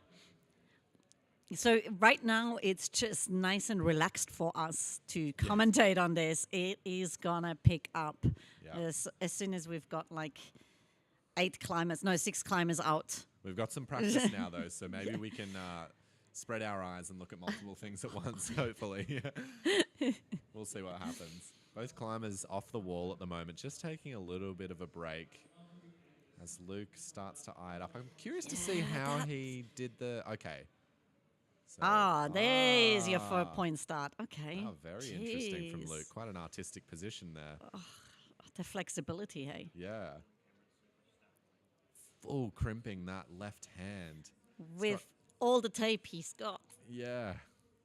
Not much friction, so he's going to have to pull a little bit harder than normal to make sure that he can get into that position. He's fared quite well through these moves so far, kind of slipping off when he lost his balance, but this boulder would be really helpful to learn. I think, I just want to say he now knows where that hole is around the corner, so that would have helped. Managed to find his tension as well between his arms, so he just kept him on the wall. Come on. Oh, and that one is, that's so Blocked. tough. Yeah. Yeah. I mean, throwing to that. Smart decision by the setters there. So we've got a left-handed zone hold that seems quite slopey. So you can't really be very controlled off those slopey holds, and you're moving straight to a blocked crimp. So it's all going to come down to accuracy on that one. Yeah. Because you are a setter too. Yeah, I wouldn't call myself a setter, but I dabble. Oh, you dabble. Okay. I dabble. Maybe yeah, once a week. I dabble too. So Yeah. Yeah, maybe a couple times a week. I would say my perspective is more from a coaching perspective than a setting perspective a lot of the time. Yeah. But coaches have to read climbs as well. Yeah, of course. But I'm not good at putting them on the wall. I just like to put them on the wall and then see people struggling on them. Yeah. So you're a bit devilish in that way. You Yes, like watching people absolutely. fall. Absolutely. I like both. I like watching people fall until somebody does it, and then I'm happy to see somebody eventually do it. Yes, I mean, like I see all these brutal holds, on the market, and I go like, oh my god, yes, I want to sit with them, but I don't want to climb it. Okay, we've got at the moment we can see on the screen we've got what's his name again? Luke. Thank Luke you. Still on the wall. And Sawyer is there as well. So both climbers on the wall. Ooh, she's trying a different approach there, quickly. Yeah, swinging her legs back on. She's only got 20 seconds, so she's really just hoping to get the zone here, I think, as she kind of slips out of that. Both climbers will be walking away with no tops. zone. No, Luke has got the zone. Yes. Yeah, but Sawyer doesn't have a zone. So next up, we're going to have Marco McLean and Annie McDonald. Yes. I said I had no kids that I coach, but I also used to coach Annie McDonald. So I know a little bit about her, but that was years and years ago. She's a very different climber now. She's had a few different coaches in the past. She's been around the circuit for quite a while. She also does a little bit of speed climbing on the back. Right? I just read that, yeah. So we've got Marco, who likes dynamic overhang as well. It might be a bit of a common theme between the boys. What have we got for the other? Oh, she likes all style. Yeah, she likes all style. Oh, brilliant. Okay, well, that's the kind of climber we like. Yeah. So that means but she might the top interesting everything. thing, so when we asked, so just in case you're wondering, we've given the athletes some sheets so that they can give us some pointers, and one of them is like fun facts and favorite hobby outside of climbing. And Annie said that her favorite hobby outside of climbing is crocheting, swimming, and shopping. Oh, that's great. Some very wholesome activities. I just wanted to learn how to crochet. Yeah, I just wanted to say, it's like, what's his name? The gymnast. No, the diver that knits every time he goes to the Olympics. He always knits a new jumper. One of the... so maybe she goes to the Olympics one day and crochets blankets. Yeah, so with her crocheting skills, she just showcased some climbing skills as well. Managed to get that zone hold, which is really good from Annie on her first go, but did come off those next few holds. We're seeing Marco sort of struggling with this start here, as Luke did. Luke seemed to figure it out, but he never made it look easy, did he? No. But then I don't know, how could you? I mean, you're a coach. Could you make that look easy? Could I make that look easy? I'd like to say so, but you never know. I need to be okay to demo to the kids, but I'm unsure. It looks quite cramped. For me, I'm a bit of a taller climber, so I think I would struggle in that position for sure. So he's going to jump back on. There's about 2 minutes 55 left on the clock, so they've got plenty of time to work out their respective boulders. Trying his... So get the closer cam here. He's found a way to get into position. Come on, Has he established yet? I don't think so. I think we're still watching him trying to establish on this. So we saw Luke before get... so you've obviously got that 4-point start, which we haven't broken down yet. So basically each of those pieces of tape indicates a limb, and they need to show control prior to starting the boulder. With a limb per piece of tape, and that can be however you like. So we saw Luke choose to do 2 feet and 2 hands on So 2 feet on one of them and 2 feet on hands on the other. Yeah. Seems like Marco's trying to... Go for the same thing. Yeah. I mean, Struggling with the the flexibility way maybe. how the girls have the same idea on the start, but they have a much bigger volume. And when the tape goes to the volume, so we see on the girls' boulder, there's 2 yellow tapes on each of the volumes. So it means that the whole volume basically is in play, even if there would be a hold on it.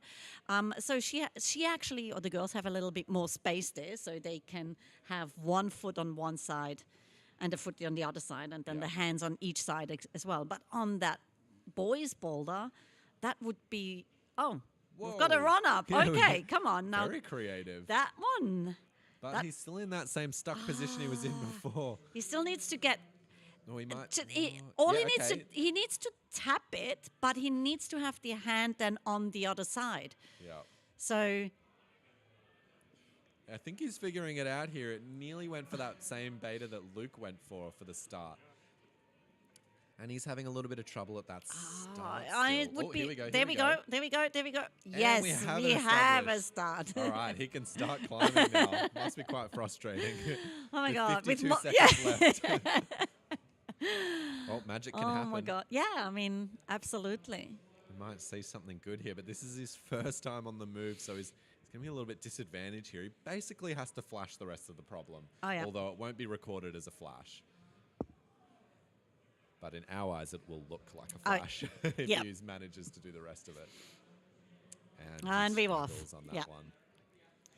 So Annie's back on. Hopefully we can see her get a little bit further onto this boulder. She's got 20 seconds left, so it'd be enough time, but she needs to make sure she executes confidently She's now. got the zone there. And so we can see actually on Annie's boulder that zone hold. See the red tape, how it goes all the way to the... Yes. To the hold, not just to the volume. So it is indicated that she has to control that hold, not just the volume. Like in that case, where the volume is, you couldn't control the volume anyway. Well, I couldn't.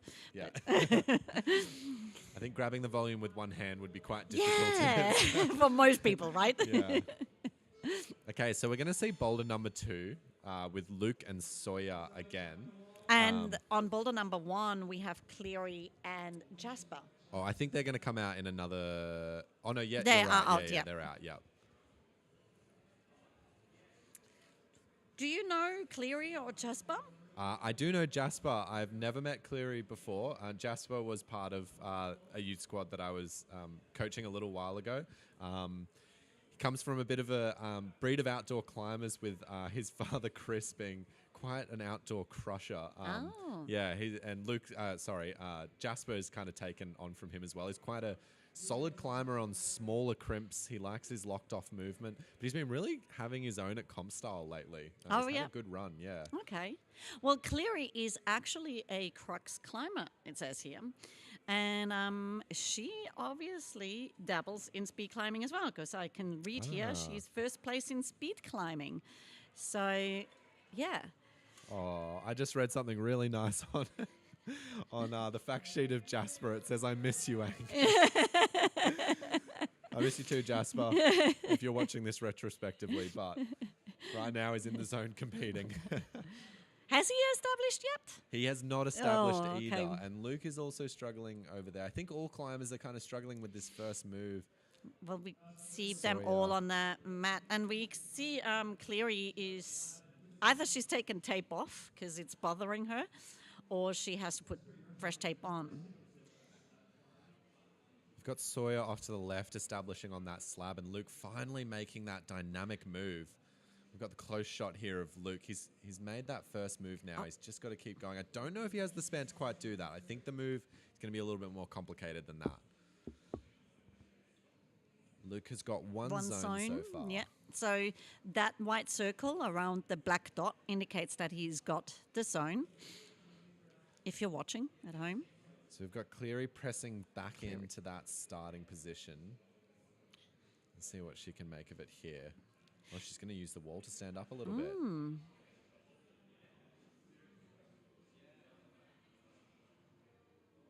She makes the dyno. So does Luke. Very similar looking boulders here. Slightly different styles past that first move, but a really interesting beginning for both. I think we saw that at the open boulders as well. There was one shot where the open A male and female were next to each other, and they both were doing the dyno out and swinging their legs out in synchronized motion. It was awesome to see. I couldn't control my excitement when I saw that one.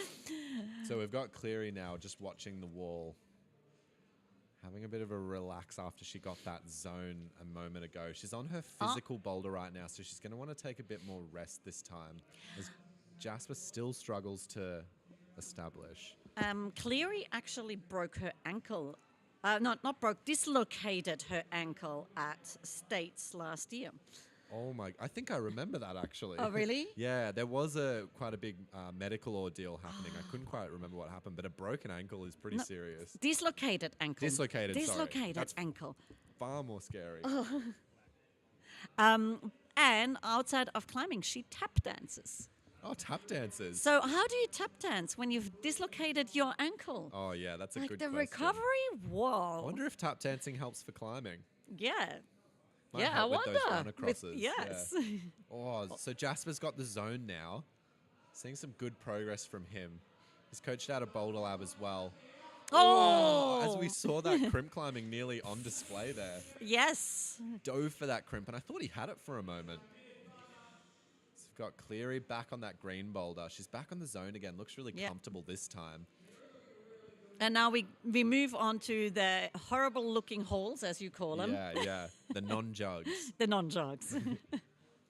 She's struggling with that first one, unfortunately, still. She looked a bit more comfortable than her first go as Luke sticks that first dyno again. I think she's... Jasper struggling to establish again. Haven't seen much of Zoya on that slab yet. I'm not sure she's made so much progress, but she's been working away at it this last 5 minutes.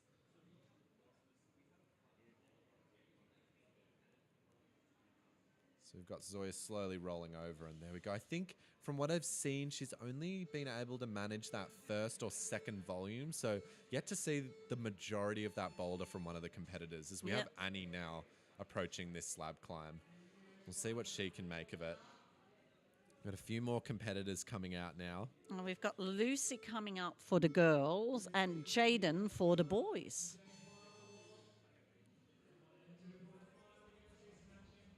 Jaden's fun fact is that he likes paddles. Hope to see some paddles in this competition so you can kind of showcase his skill on that. Well, I've got a fun fact for Lucy, and she's learned Japanese for 4 years.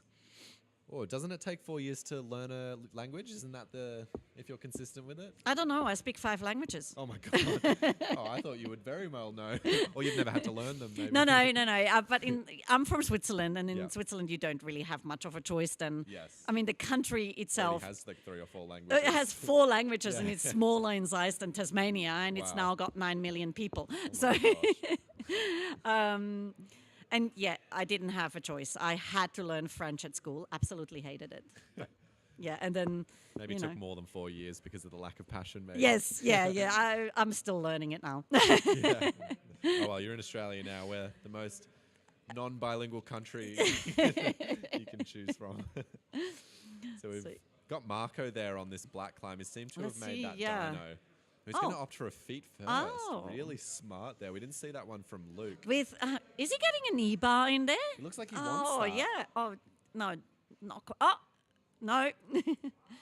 Not quite. For something there. Oh, yeah. Oh, he goes come into on. the gas storm. Come Looks on. like a very tenuous position, though. How's he going to unwind out of this one? If he does. Oh, okay. Oh, yeah. Okay.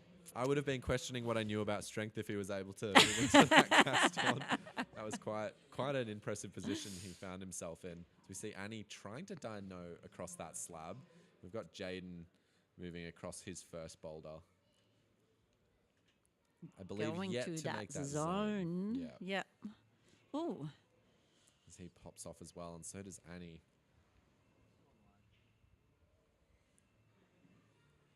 Marco has no trouble with that dyno there. But let's see what he can figure out about this part, because this seems to be the bit that stumps most of the competitors so far. I do have to say it's always quite enjoyable to watch the boys do dinos like that. Oh, They yeah. make it look so easy. Yeah, yeah. Oh, and the girls too, as well, as Yeah. we see another Yeah, dino just get made. there. Yeah, like that's just when people are doing So much dinos like stability and that. strength.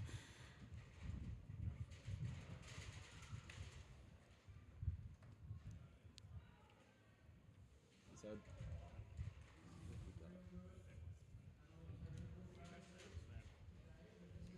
So we've got Jaden trying to move through that orange boulder, their first boulder.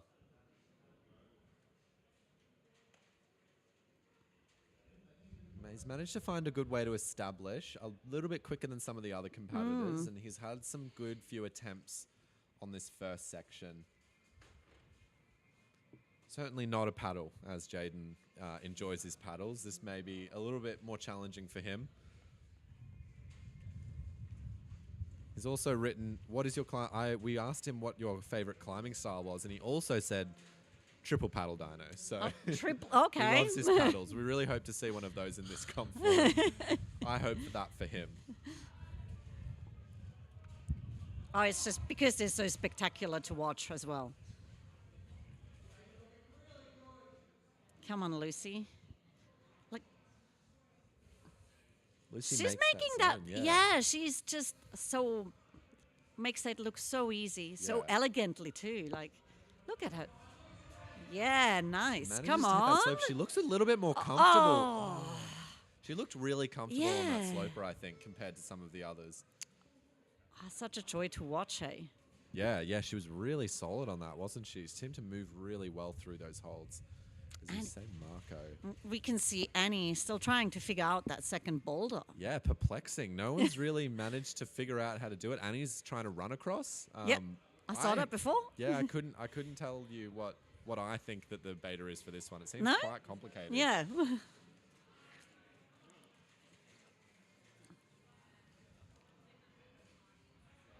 I like how Lucy's just stemming against that wall there. Like, Yeah. oh, okay. It's a really creative use of the wall. I was Yep. actually speaking to some other people a little bit earlier that I find it personally really hard to kind of read boulders when they require you to use the wall and be a bit more creative with volumes and stuff. And yeah, it's really cool to see because a lot of competitors seem to have a really good foresight in the way they can move their body through some alternative things. Like I tend to see the color on the wall and I'm like, follow the color. But these athletes seem to be a little bit more creative with their use of the wall and things, which is really cool to see.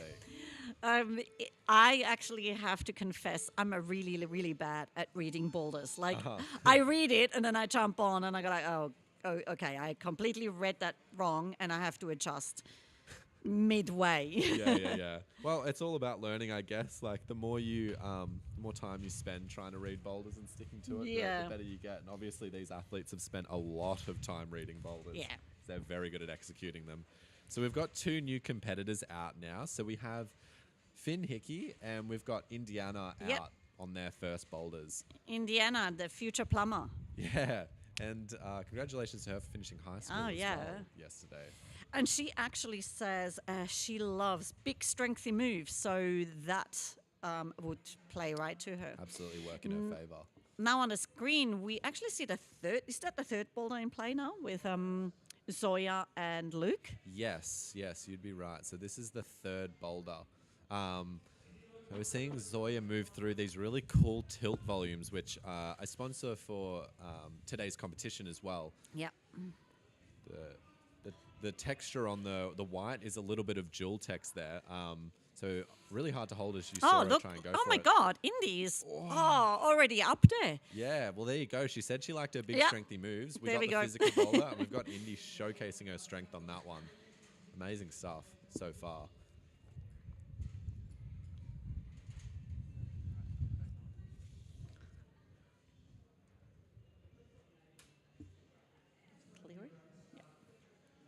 So we've got Zoya just eyeing off that slab at the moment. No, sorry, No, it's not Zoya. Cleary. Cleary, It's yeah. Cleary.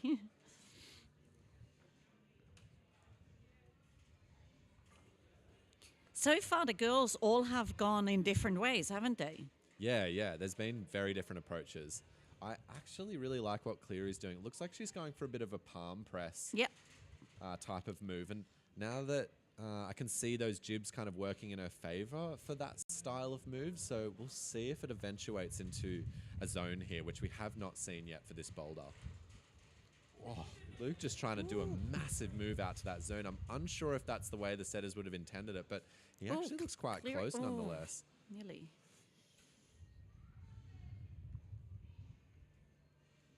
So we've got our provisional scores out at the moment. We've got only zones so far for all competitors, so we're still waiting to see a top happen so far. But we've seen some close goes. As Luke just keeps reaching for that top zoned hold. There's some excitement happening. We've got Indiana at the top of that green climb. There we go. There we go. We might see the first top. We might see And the there it first top. is. There it is. We called for it and it happened. Yeah. Indy with the first top Oh, of she's the stoked comp. with that one. Oh Yeah. my God. We do have more competitors coming out soon, so we may see more tops of that boulder. We're not sure yet. But hopefully lots more action to come as the competitors move through the boulders.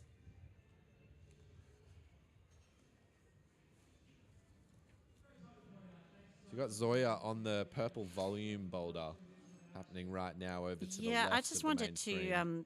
comment. Like she seems very flexible, Zoya. Yeah.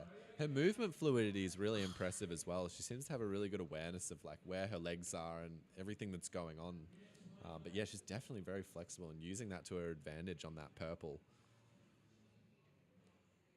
See Luke trying to go for something a little bit more alternative than just jumping, but he's still struggling with what to do. There's nothing more frustrating than that when you're out on your own in front of a boulder, no one there to help you, and you've just got to figure out how to do it.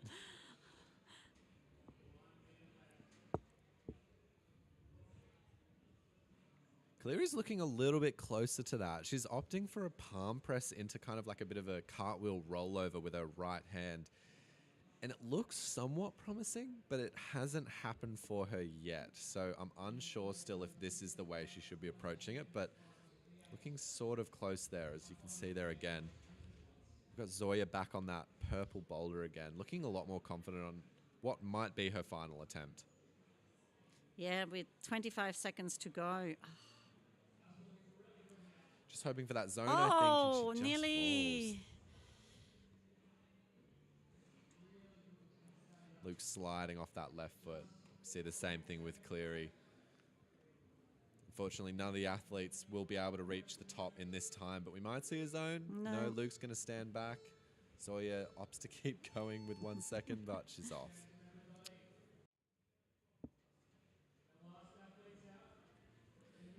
Okay, so we have our final athletes to come. So we've got Ada. Oh no, we've got a few more. And Finn, I believe.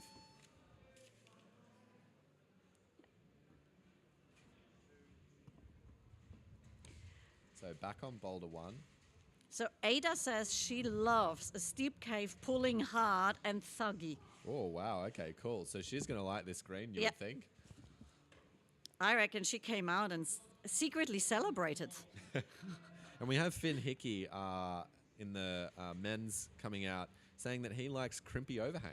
So maybe not as overhanging as he likes, but I would say that there is definitely crimps on the wall with this one. Might enjoy mashing through those. Let's see.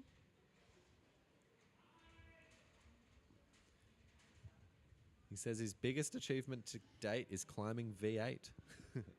Nice. Very good outdoor grade. Yeah. Sometimes doesn't quite translate to these style of boulders though. No. Lots more reading to do, I think. As we see Ada sticking that dyno on her first attempt. Yeah, she did it And she so campuses nicely. into the zone. Oh my Whoa. God. Okay, she was not lying. No.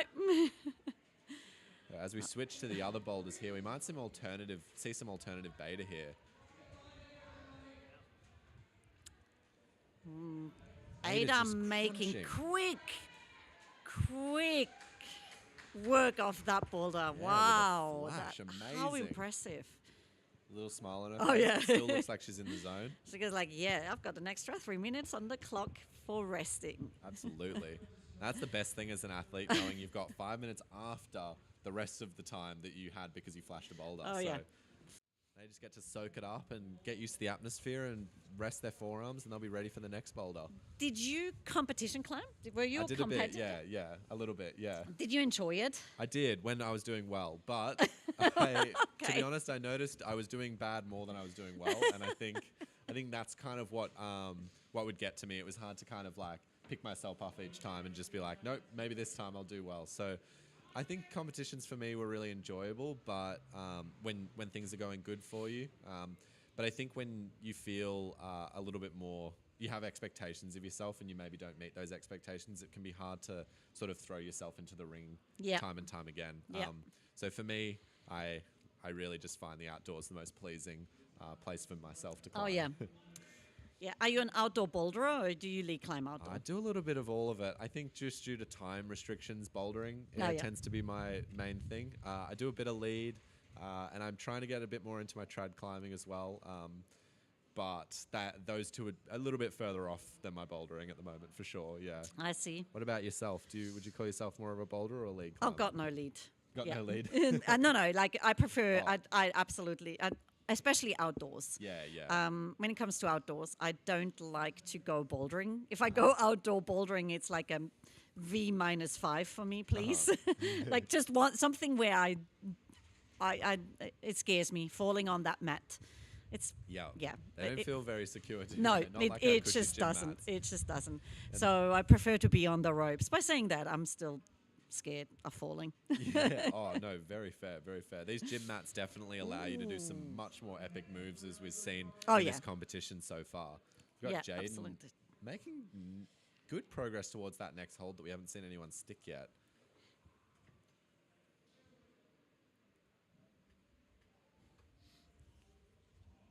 So we've got Lucy on that.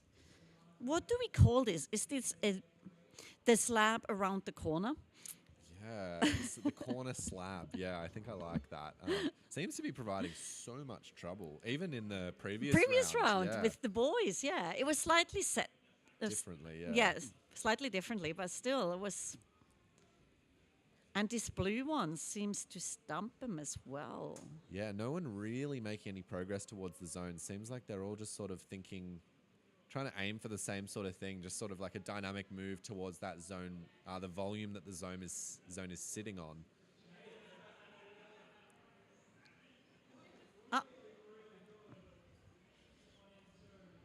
So Jaden's back on that black, and he seemed quite close on his last attempt, so I'm hoping to see some closer attempts, but we do only have 15 seconds left, so that's going to be it for Jaden on this one. Yeah, and Louis is still trying to establish on that first boulder, from what it looks like. All right, all competitors finished from this round. We're going to have our final competitor, two competitors come out. Not Louis, that was, sorry, that was yes, Finn. Yeah, we'll have Lewis come out now, actually, as well as... No, I think we're wrong. Ada was just out, wasn't she? So that must have been Lewis. I apologize for making a mistake on names. Lewis was the person on that final orange boulder just there. So we're not going to see the orange boulder and the green boulder again. We're going to be moving around as the athletes go to the next boulder. We have Indy on the slab now, so we'll see what she can make of it. I'm going to officially call it the slab around the corner. The slab around the corner. Yep. And we have Finn on this black climb now. Yeah. What is Finn? You've got the sheets. How is Finn with big thuggy moves? We'll see. Well, he says he likes his crimpy overhang. So Oh, that's right. this time he's got his overhang. He doesn't have his crimps. Crimps. He's got his slopers. So I guess you've got to do what you've been given. Yeah. Make do with what you've been given. And he does that move quite seamlessly there. Goes for a heel toe cam almost. Or just a heel hook. Kind of thinking of what to do on this next move as he matches it with so much strength there.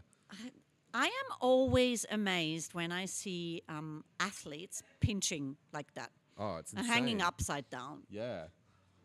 I cannot even pinch a phone book. Not that we still have phone books, but yeah. The strength required to be able to pinch something vertically and keep your entire body up is absolutely crazy. And these are only youth competitors. We have Luke on that final boulder of his. There He's we going to give it go. his all. He's near Come that on, top move. come on. Come on, Luke. He's got 2 zones now. Oh, He just needs to commit here. come on. Oh. So close for Luke there. He seemed to know how to do it. He just didn't seem very comfortable for his setup. So he was just kind of shuffling around constantly and hoping that it was going to work.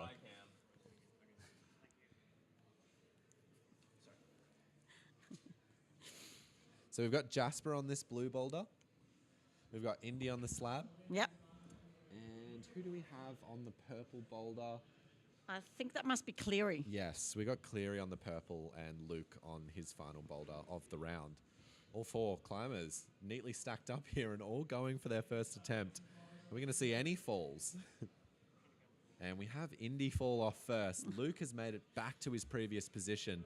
He's going to really fight for it this time. Hopefully he just commits instead of hesitating so much this time. Just go for it. Come on, come on, position, come but on. his feet just keep failing him. Yeah. Oh. I really think for that final boulder, he just needs to set his feet and just go for it. He just seems to be waiting a little too long and slipping around and wasting a little bit of energy. Hopefully he's learnt that position by now. Still not seeing that slab in the corner get sent. No. Or any zones so far. Indy's slipping off as well.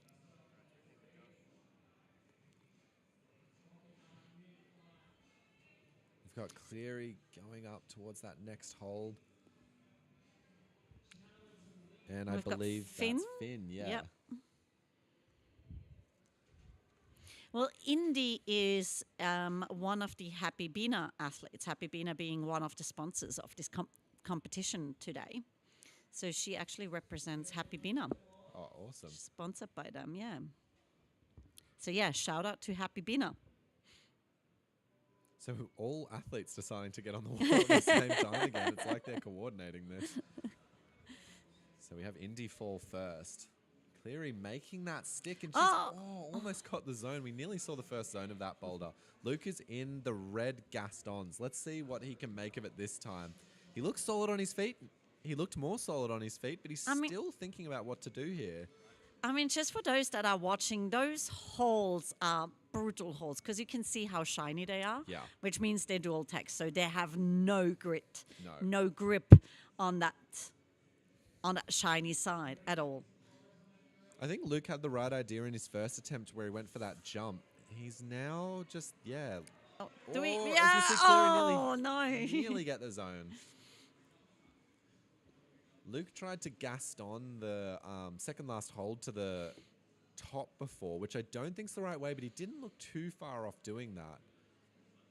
Hopefully we'll see a different strategy from him this time. He's still there. He's going to go for the Gaston again, and no. I don't think there's enough lip on that hold to be able to Gaston that, unless you were a little bit stronger maybe, but see what Luke decides to do on his last 8 seconds. We've got... Oh, we we've have got a Indy zone. actually We've hitting the zone, and we missed it, or I missed it. Well, she made the zone, and that will be really good for her. Oh, She's yeah. already got a top under her belt, now a zone. And no a one rare else zone. got that zone. Yes. Yes, tops and zones are going to be really sought after in this round because we're not seeing many of them. So as long as they can keep their heads up throughout the round, even though there's not as many tops and zones happening, then I think hopefully they can hold it together for the end. We've actually got our juniors coming out at the same time. They're just off screen right now coming into their first boulders. The juniors are doing the exact same boulders as the A competitors.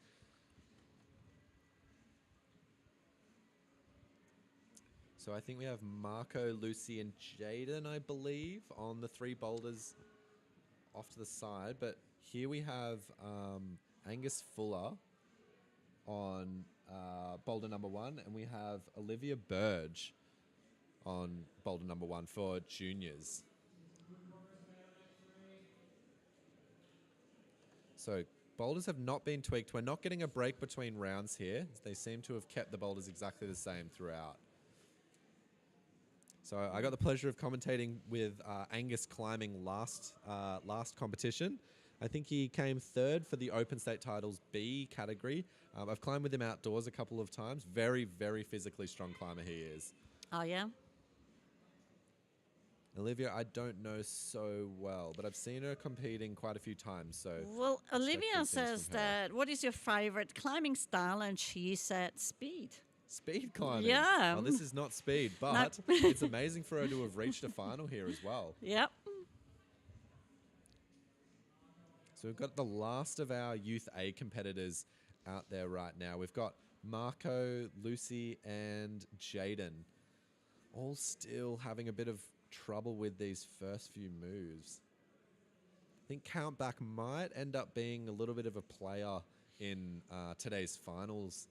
Unfortunately, it seems like the tops and zones have been quite scarce for a lot of the athletes. But it does mean that the pressure is on to just make each move at a time, Yep. really. Make it count. Exactly. But the athletes don't know that. They might be assuming that people have done these boulders easily. Yeah. They might already know that they're too hard for everyone else. See, this is the head game in climbing, because climbing is one of these sports where every competition is different, right? Yeah. Like, every set is different. You don't know what you're given. And yeah, like I was competing in a complete different sport, so I don't know how I would have went in my younger years competing in climbing with the whole head game that you guys have to deal with. Yeah. That's certainly not been one of my strengths over time as well. I was a swimmer. Like the Yeah. pools look the same all around the world. Yeah, you know what you're going to expect. But Exactly. yeah, a lot of resilience shown by these athletes. We've seen no one get frustrated yet, which is really good to see. I think a lot of the athletes have kept their heads and just been lapping up the experience, really. Oh, we just saw a bit of a different start to boulder number 1 over there. Got Olivia Burge going for that dyno. Yeah, and just by enough. Quinn? Oh, Shintao. Shintao, Oh, sorry. No, sorry, it's Angus. Oh, Angus, sorry. Yeah, I went to the wrong end of the Angus list, is going sorry. for something a little bit different here. My name buddy.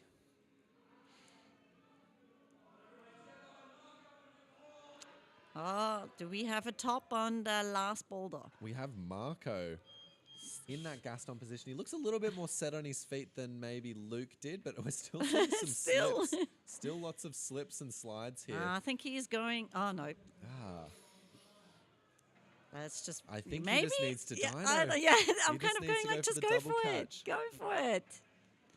Too much thinking, too many shoulders. Come on, on. Marco. Oh, as he comes off there. So is it a press into that side, or is it a? It's hard to say, but Luke looked really close before. He opted to go 2 hands on the first hold you dyno to, Yep. and he jumped to the right and then flipped his left hand and caught the top hold, but didn't quite catch that. I think that was the method that they should be going for. Okay. But it can be quite scary doing that at the top of the wall. You don't see it on screen as well, but as I look into the main area, they're 3 meters off the deck, and doing a massive dynamic move that high up requires a lot of head game from these athletes. So I certainly don't expect them to be just throwing their bodies at it as we kind of run out of time here. I am always amazed with how brave these athletes are. Absolutely. They're doing moves 3 meters off the ground. I used to dabble in diving off a diving board, and I was scared to jump off the 3 meter diving board. Absolutely. Oh, I've never dove off a board before, but that really scares me. I can't believe people do backflips off those. So we've got Phoebe out, and our male competitor for boulder number 1 is Noah Hutchins. So Yeah, Noah. Noah's been competing for a really long time. I see him most nights I'm coaching out of Bayside. I don't coach him myself, but he's just been consistent for so long. I actually had a climbing session with Noah in November last year after the Oceania ones. So we, his dad, Dean, and Noah and I, we went for a climbing session and tried those boulders that were still left up from the qualifiers. Oh, wow. And Noah did amazingly on them. Dean and I, not so much. Didn't find it so easy. No. I think there was a couple I actually managed to establish, and one where I managed to move off, Okay. and I was proud of that. Amazing. Yes. One step away from becoming an Olympian. Yeah, I absolutely. reckon. Absolutely. So we've got Indy. looking Oh, strong on look these at powerful that. moves Yeah. here. I mean, Whoa. she said she likes those powerful moves. but Yeah, wow. she was not kidding. She might get the first top of this boulder. She's trying to figure out Come what on, to do Indy. here. Come on. Looks like she's going to Come offer on. a toe, a high toe there. She's Come on. bent in that right arm. The energy's going to be burning Oh off my if she stays in this God. position. She's got to think of something really quick and commit to whatever she thinks about. Come on, Indy. Come on. She absolutely cuts and she slips. I don't think that foot looked too solid when she placed it, but it was worth a shot. She's maybe got the second zone of that boulder, I believe. We saw one a little bit earlier. Yep. You can see Jasper on that red boulder as well. Certainly a style he's been working on over the last couple of years to get his comp climbing up to date, but he's historically not loved these run acrosses. You don't see many of them outdoors, so he doesn't spend much time working on them.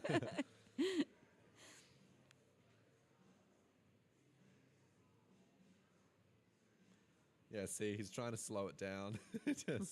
He doesn't want to commit to jumping there. It's the classic Jasper I've seen.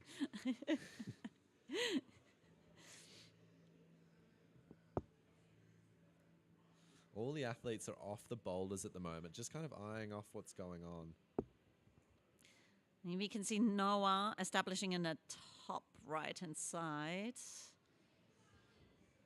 on that first boulder, trying to get his foot on that start hold.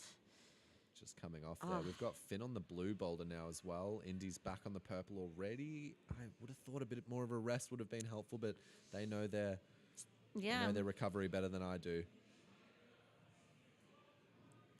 He's moved into that zone hold again, and she goes straight up. Yeah, I think she needed a little bit more rest there. I just want to say, I think you were right. I mean, she's got the zone, right? So, in theory, would you advise her to take as much rest, wait until, you know, the last minute and then jump on? It's so hard to say because it depends on how confident she felt about getting that top. If she felt like, yes, I can do it, but I just need one good attempt, then I would have said, yeah, you would need to rest until the last minute and go. But if there was a bit of unconfidence, which there may have been, she was well within her right for sure to just jump straight back on to get a bit more of an understanding, but maybe she wasn't considering her tiredness so much. So we've got Phoebe in that zone hold. Oh, wow, here. look at that. Really well rolling over that heel hook. Really good technique there from Really Phoebe. nice. Oh. Struggling on the sloper though. Got that zone though, luckily.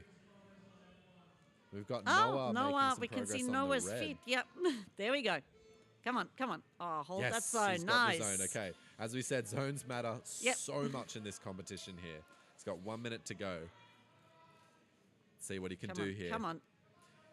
I've actually got Noah's parka on my legs to keep me warm because for those that don't know, we are sitting outside in the dark. Yeah, it's quite cold. I'm hunched over here with my hoodie on. And it's he's raining got- too. yeah. I've got my beanie on. Noah looked really close there. He just opted to go for the top straight away. So we got Indy slipping off again. Maybe some more rest there would have helped, I think. She doesn't have the time. She needs to jump right back on. 20 seconds to go. Come on, Phoebe, come on. She really needs... Oh, okay. Really struggling on that sloper there. You I can think. see it in her face too. So, Yay. I'm going to pull Noah's fun fact sheet out because I didn't read from that, but Noah's quite the character, so I'm going to just assume there's something a little bit absurd on there. Just give me one moment. So, from Noah, we've got slabs and jugs. Oh, okay, so he was on a slab there. That's his favorite climbing style we have. He's got a very elaborate story for his fun fact about himself that I'm not going to read out live, just in case. But... All right. Well, we have... So, we... We've got Angus on Boulder 2 and Olivia Burge back on Boulder 2 again. We have 2 new competitors out now as well. So we'll have Lachlan Rickard and we'll have... Summer Dixon. Thank Stella you. Summer Dixon. So again, we're sitting in the dark, and I am going on in age, and my eyes are failing me. I'm sorry for that. So all climbers on the wall just about. You have Jaden. Jaden's on his dynamic style. I'm sorry, Jaden. It was not a paddle, but it's close enough, I would say. So he might like this move here. Maybe he likes that move, yeah. Olivia, sorry, not Olivia Burge. Who's this? Ada. Ada is on, and Angus we've got on that black climb. He might be the first person to top this one. Looks like he's really steaming with that left hand as he pops off. You jinxed him. I always do it. We've got Ada back on this purple, and no, coming down from the top. We'll see if Ada can really rest this time and look for some energy. She's going to need it for her next attempt. She looks like she's tucked in for a big rest. She's got her arms crossed, nice and relaxed. Yeah.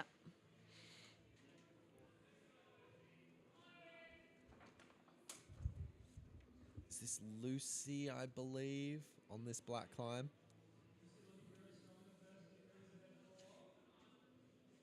Yeah, must be. Jaden on this red still. Really struggling to get established here. He wants to static it, I think. He's going for a toe hook. Surprised he didn't read his style here with a bit of a dynamic move.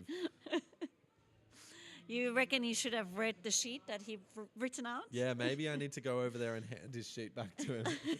No.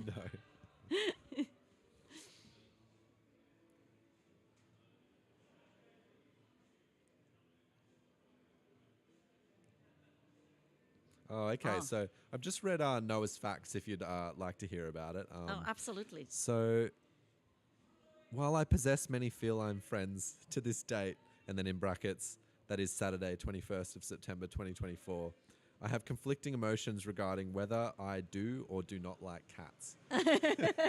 So quite... Yeah, that would be something that Noah puts down. Yeah, I predicted that he would have put something quite eccentric on this sheet, and I was right.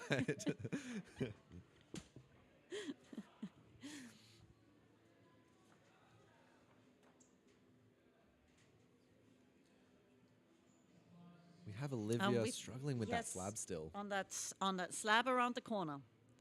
Ada's taking the rest, so maybe she's listening to the broadcast in a secret headphone here. Maybe. No. Or maybe she's just a really good climber. We got Angus coming back onto that black climb there. He got really close on his last attempt. He was trying so hard. He looks solid on that attempt. Very strong outdoor climber. Coming off that crimp. Might have saved some energy there because that was the move that strained him so much. So he might have another attempt left in him if he really rests perfectly.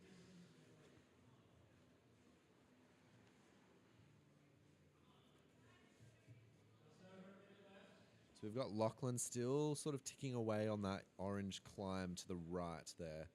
Olivia eyeing off the slab. They're all kind of having a look at how to best approach these boulders that they're on. We've got Stella looking at that green boulder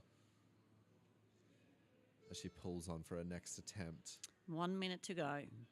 Olivia dropping off that slab in the corner, providing a lot of trouble for every competitor that's kind of come up to it so far. Stella hits that dyno quite controlled. She used her height a little bit there to sort of inch over to it as she looks for some toe hooks. She drops off, probably struggling with a bit of fatigue there. As Lachlan pulls back into that orange hold. We've got all three climbers on the wall here. Oh, there we go. Ada. Oh, nearly. Lucy, Ada, and Jaden all coming off, ruffling at the same time. Do they have one more go? They're all kind of sitting there looking at it. They got 20 seconds. I would think you'd go for one more. It. This is your last boulder for those last two. I would really stress to jump back on, especially Lucy sitting there with a bit of a laugh. She's jumped back on, off screen. We've got Lachlan looking to eye out that final hold. Proving a bit too hard for him. So we're going to have some new athletes come out on the junior side of things. We will have Sora. And Jackie? Yeah. Sora and Jackie coming out for boulder number 1 for the juniors. Sora also competed in the open state titles in the B division. I'm pretty sure he definitely made finals. I was commentating while he was there.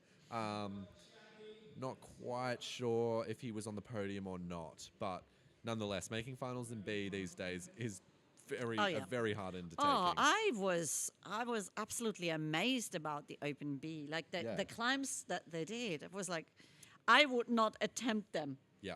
Open B has changed over the years, that's for sure. It's gotten a lot harder. Well, up in Queensland, I compete in Masters, and the Open B girls are climbing the same climbs as I do in Masters. Yeah. And I was watching the Victorian State Open title, and I'm watching those final climbs that the B girls were doing, and I was like, I would not pull on a single one of them. Yeah. Now, you were predicting correctly with the 5-minute break in between that potentially the setters are going to tweak some of the things. So we can see Rachel tweaking one of the climbs there. Yeah, it looks like she's moved that crimp over to the right. Oh, okay. There we go. Yeah, we've got the setters working really hard. So, yeah, I believe that crimp, it used to just be the one that's taped on that zone, as you can see. Yep. They seem to have added a little bit of a hold to the right of it, maybe making it a little bit easier there. So something that you can maybe pinch around so the hold's just a little bit more enhanced than what it was before for the next group of girls coming through in the junior group.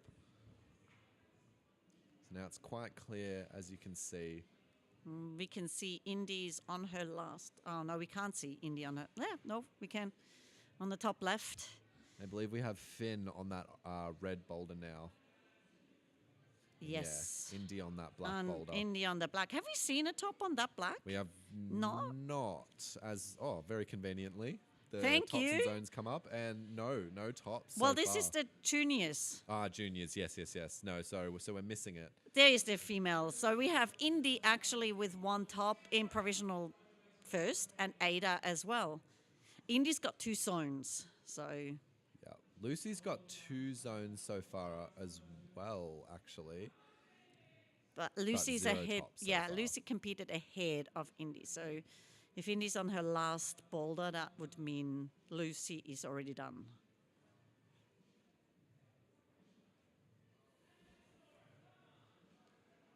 Ooh. So we've got Sora lining up for... The red. Oh, whoa. Are we gonna? Hey, he actually looked really in control for that move there. I was hoping we're gonna see a top on that one. As we have Noah on the black boulder here. Come on, Noah. No.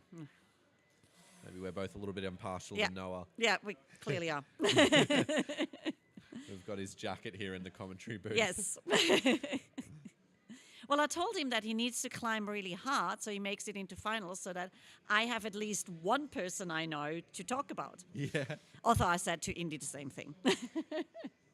So we have Jackie that just tried that green boulder. She's just fallen off there. She did manage to make the dyno. We've got Phoebe on this... On that slab around the corner. On the corner slab, opting for something completely different, a turnaround. Noah sticks that dyno with absolute ease. Something I always notice about Noah is he makes things look good all the time. He's so good at making climbs look smooth. He's got this way about moving. I find really interesting is he sticks that next hold. He's using his wingspan to his maximum there. He loves using toe hooks. He loves using heel hooks. Manages to just maintain points of contact at all times with the wall. So Noah is actually is one of the older competitors in here. He's frozen into the junior category for the year. Yeah. So he would have already been out and would have had to compete in the Opens only. But this year they froze all the categories. So we got Finn sticking that dyno there. Oh. He's also looking to Gaston. I think it's a bit of bait there to try and Gaston into that right hand. I really think you need to do that. Jump across. I guess we'll see what happens when some of the higher seeded competitors come through of the older category, a bit more experienced. We've got Zora is making that look so nice and smooth, though. Yeah.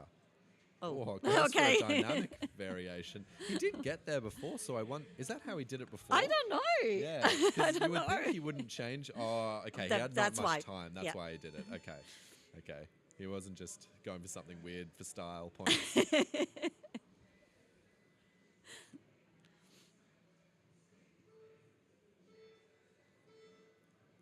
So we've got Angus on the right. We've got Olivia on the left. We've got Stella on the corner slab. All lining up to have their go on the main screen here. Everyone's having a And good we've got look. Ada from Youth A and Lewis on their last boulder. So they're the two last competitors on the red and the black in the top right, on top left-hand corner. So a fun fact for you here, if Ada tops this next boulder, she will take the win. Yep. She's the final competitor. She's, I think, in provisional second right now behind Indy. Yep. She gets the zone. It's going to go back down to attempts. She gets that top. She's the definitive winner of the A category. Now, because though Ada is from ACT, Indy takes the win for Victoria. Yeah, so Indy is the winner yep. for our state, officially. Congratulations, Indy. The day after you Finished high school. Yeah, wow, what a way to finish off. We've actually got Kira on the main screen there, just crunching Oh my through God. there. Flash of that one. So that's the first top we've seen in Wow. the junior women's category so far. So let's get the sand train going. Come on, I want to see a top on that first boulder for the boys. Kira's a Boulder Lab competitor. She also works out of Bayside with me in coaching as well. Today she was helping out one of the younger competitors. Oh, we almost saw a top of that first by half a Migios. And yeah, Kira was helping out one of our new competitors, first time in the Youth D category. And she was competing at the exact same time. So yeah, really, really big help from Kira with one of our shared athletes Oh, wow. at Bayside. She just donated her time so well to help her out and make her feel comfortable. See Angus going on for that blue yeah. one, yeah. We have not seen a top on that blue one yet No, either. it's quite ominous. We haven't even seen a zone, I don't believe. It's quite a hard one to read. When I look at that, I'm a little bit perplexed. There's a good amount of chalk on the bottom of the volume, but then I wonder, how are you supposed to hold that?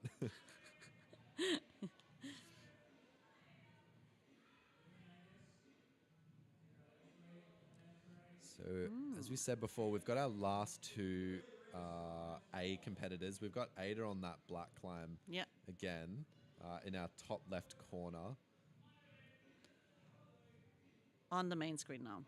And we've got Lewis on that red boulder. Kind of struggling to read this move again. I think with that crimp next to that giant left-hand sloper, it provides a little bit of... makes it a little bit harder to read how you kind of move through that sequence. I think you assume you have to use that crimp. So we switch here to Harper making the zone. So Harper qualified in second. Come on. Oh, and we see a nice. top of that boulder. He What saw a the dyna- crimp, yeah, and he what just a- went, no. I'm not going for a blocked crimp. Absolutely not. What does Harper say? What's his favorite style? Please tell me it's dinos. I mean, I've seen Harper a lot in the past. I've climbed outdoors with him a little bit. He just moves so well on these competition-style boulders. He knows how to just keep his hips over his feet and just be confident on these hard moves. He says he likes slopey compression as his favorite climbing style. He's from Industry Boulders. And he says he doesn't like cats.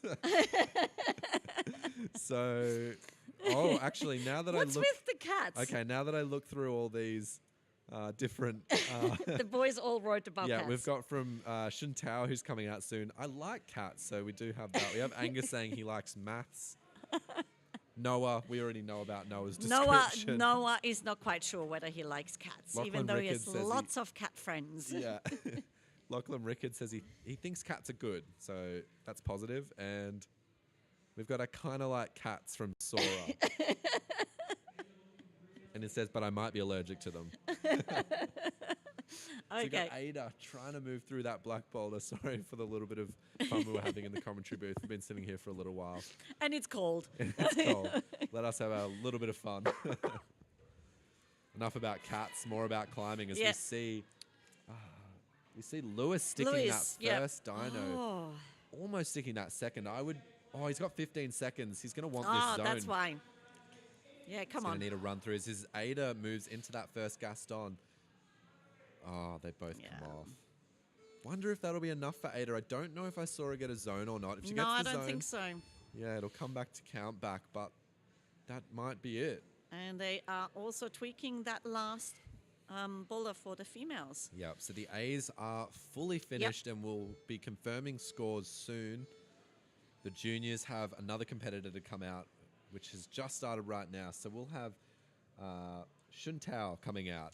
No one in the female category for junior as the sixth competitor, as we did not have enough competitors to fill out the 6 spots today.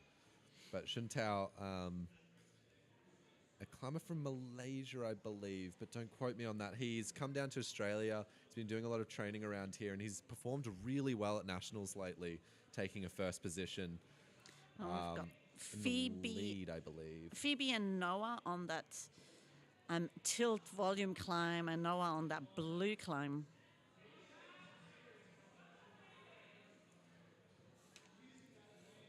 Phoebe's got the beanie out. Yeah, well, I can understand that. Absolutely. I'm sitting here I've got shivering. my... Oh, there is Shuntao Shuntao. making Okay. light work of that one. I expect no less from him. He's a very strong competitor. I wanted to see how he established. Oh, who knows? Too quick for the cameras. Yeah, totally. We got Noah on this blue boulder. I want to see this one get a little bit finished. This blue still remains completely elusive. I just got no idea.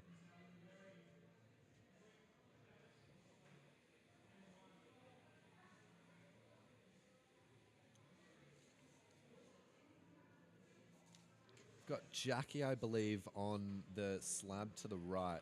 This one has been done by Indy up to the zone, but I didn't catch it on the stream, so I still am yet to see how it's done.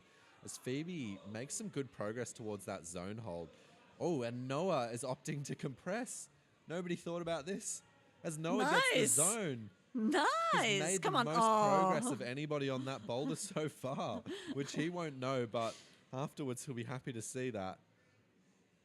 Again, really creative beta solution from Noah. And what you said as well, like not thinking about what else is around. Yeah, he used the wall. He There you used go. the wall. Yeah. He thought of a creative beta solution and he executed it really well. Managed to get up to that zone hold. Still yet to see that top though. As many of these boulders in this round. Yeah. It's been around separated by zones. So you know how the boys wrote all about cats? Well, it seems the girls were mostly writing about dogs. Oh, there you go. How many people like dogs? Well, we have a few, and we have... Phoebe actually has a dog called Hugo. Oh, Hugo. Yeah. So Phoebe likes dogs, I'm assuming. Yeah, I'm assuming too. Wonder what the boys think about dogs. If they have strong opinions on that as well.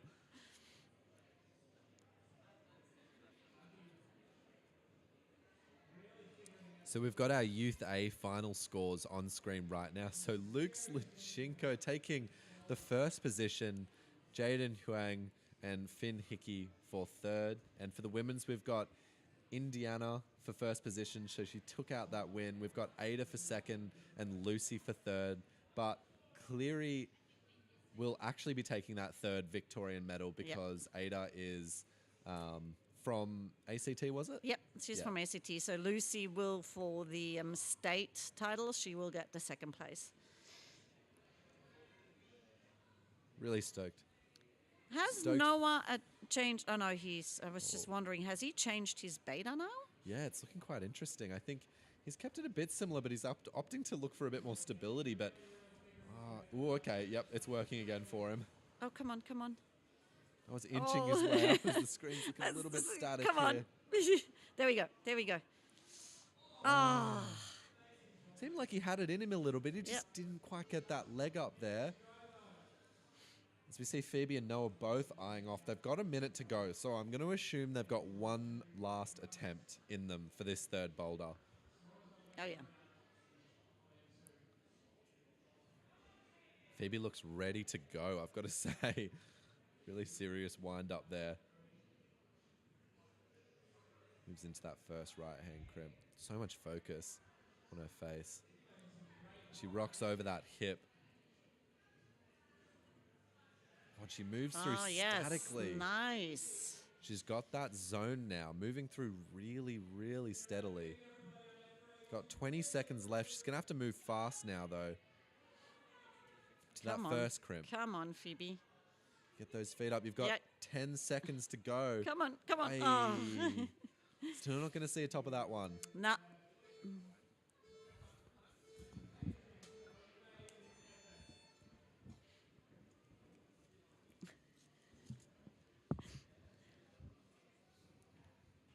Brilliant. So we're going to have a Getting little intermission. Angus onto... Angus is the first one.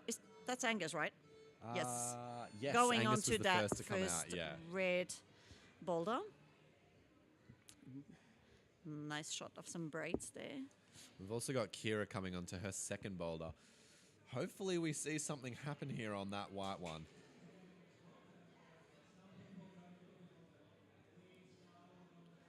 The athletes taking their time to brush the holds up, making sure that they maximize the friction as much as possible before they pull on. So we see Angus pulling onto the red climb and coming off straight away. Got Stella on the purple boulder here and Lachlan on the blue. All pulling on at the same time with Kira on the right. Love when they do this. Yep. Makes our job Makes really easy. So much easier. Lachlan comes off. Angus and then Kira. And we don't see any more falls, and then we see Lachlan come off. There goes Stella. We have a potential top, just want to say, in the cave. Yeah, we've got That Harper looks, inching away. Oh, maybe I jinxed it this time. Yeah, Harper looked really close there. Maybe Yeah. not as comfortable on that crimp as Angus was initially.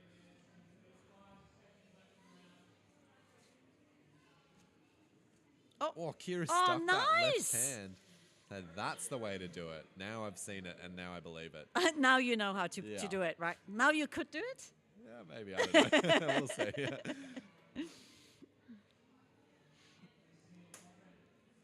Oh. She's got to rock over onto Oh, this left foot really solidly. It's not one to trust as she keeps swinging up her decisions here. Oh my God. You see Stella oh my God. moving no, through. she is. Look at that. She's. Oh. Nearly. See. Falling off slabs like that. Ooh. Yeah, I was just about to say that was close to being a bit of a cheese grater disaster there. Yep. Now we have all athletes off the boulders again. They're all just kind of looking at... Oh, no, Angus is straight back on. So, as I said before, that coordination style, sometimes you got to learn it. That dino nicely. And learn it he did. He just made that look like a little hop. No. Not Didn't that quite one. Commit to the double Gaston, Yep. yeah. I really like this red boulder, even though it's not seen a top yet. I think the way they've set it is so simple, but like so creative and interesting So at the effective. same time. Yeah. Yeah. There's like 4 holes on the wall, and it just makes this crazy boulder. So we see Harper Harper. Oh. not loving that crimp. But Kira Back on the zone here. getting around the corner. Come on. There we go. You got it. Come on. She's really got to trust that left foot here. Ooh. Ooh, okay. Oh, Slid it down to where I would have Yep. assumed she would have liked it. Yep. Now the right's really got to stay sturdy here. She places her left down on that jib, hoping for a little bit more security there. This is quite a nervous position that she's in right now. And there's nothing to hang on to either. I was like, Yeah. I think she's realized now she has to dynamically stand up into that instead of trying to grab it as she did. As Stella moves into the first white hold, comes down. Angus back on the red.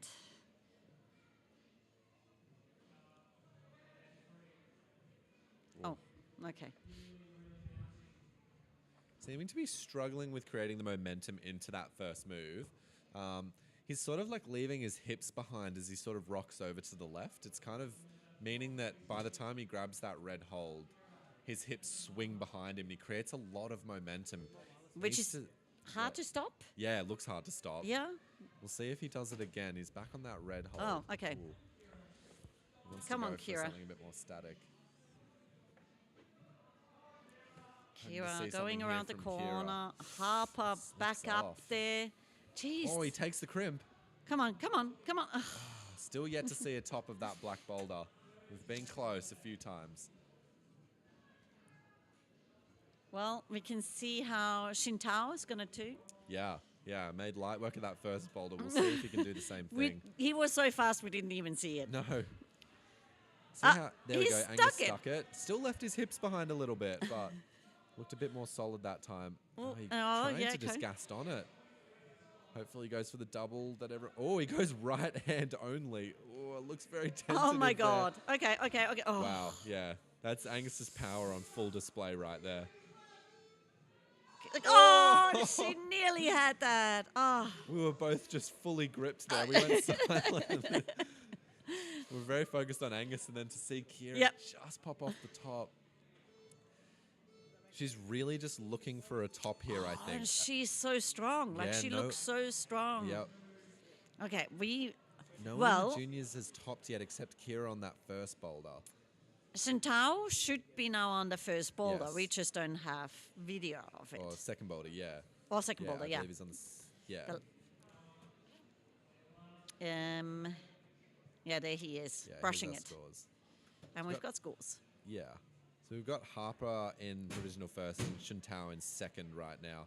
Only 2 to get tops in the males, and we've got Kira Larson and the only person so far to get a top in the women's so far. So looking quite solid here so far, but we don't know what's going to happen in the last few climbs. We have Jackie on the purple right now, so a top will completely change the game from anybody. So we've got Noah on the red. It took a couple of attempts to establish. Sorry, Noah, I might have jinxed you. Yeah. We've got, in the top right corner, we've got Shintao if you want to keep an eye out for him. He was super strong in that first boulder. There we go. There we to go. it. See what he can do here. Yeah. Let's see. Are we going to see the top? I've seen some pretty strong efforts from Shintao in the past, so I wouldn't be surprised to see a top here, and we do. Look at that. Just with Come easy. on. How made it look easy. easy. How easy. Unbelievable. He was at Lab Masters last year, and I just remember seeing him in the finals. There was this one physical boulder that nobody could do, and he came out and flashed it. Something I'll never forget. Phoebe on the black. And we got Sora on that blue climb. Phoebe's favorite hobby outside of climbing is taking a good nap. Nice. Yeah. Nice. We all love a nap. I know, right? That's a good hobby to have. Except my children. They don't like naps.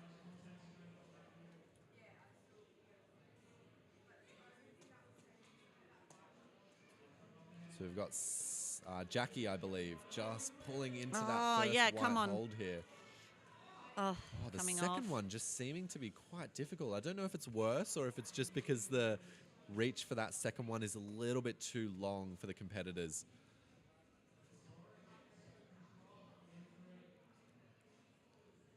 Sora looks like he's opting to do a press like Noah was. Not quite making it happen though. Yeah. Phoebe's giving that black climb a brush. Yep. All the competitors on the mat at the moment, off climbs. Except we have Noah to be the first one to take up the challenge. Beautiful. Oh, See, he's finally stuck the dyno. And nice. you saw there, he jumped straight over to the left. Unlike Angus before, where he kind of was leaving his hips behind, Noah had a lot less swing to deal with when he jumped over. Made it look a lot easier, as he does. Let's see how he can make this second dyno look. Ooh, goes for a compression. Okay. Very interesting. We've got Jackie on that purple climb. She made really good progress on her first attempt. Seemed like she just needed to put a bit more power into that second bump up to the next white hold, and she might have stuck it. She needs to really stand up into this one as she makes it. There you go. Oh. Elbows were winging though. Looked like she didn't feel so comfortable on that hold there. As Noah jumps straight back on, and we also come have straight Sora. back And off. straight back off, yeah.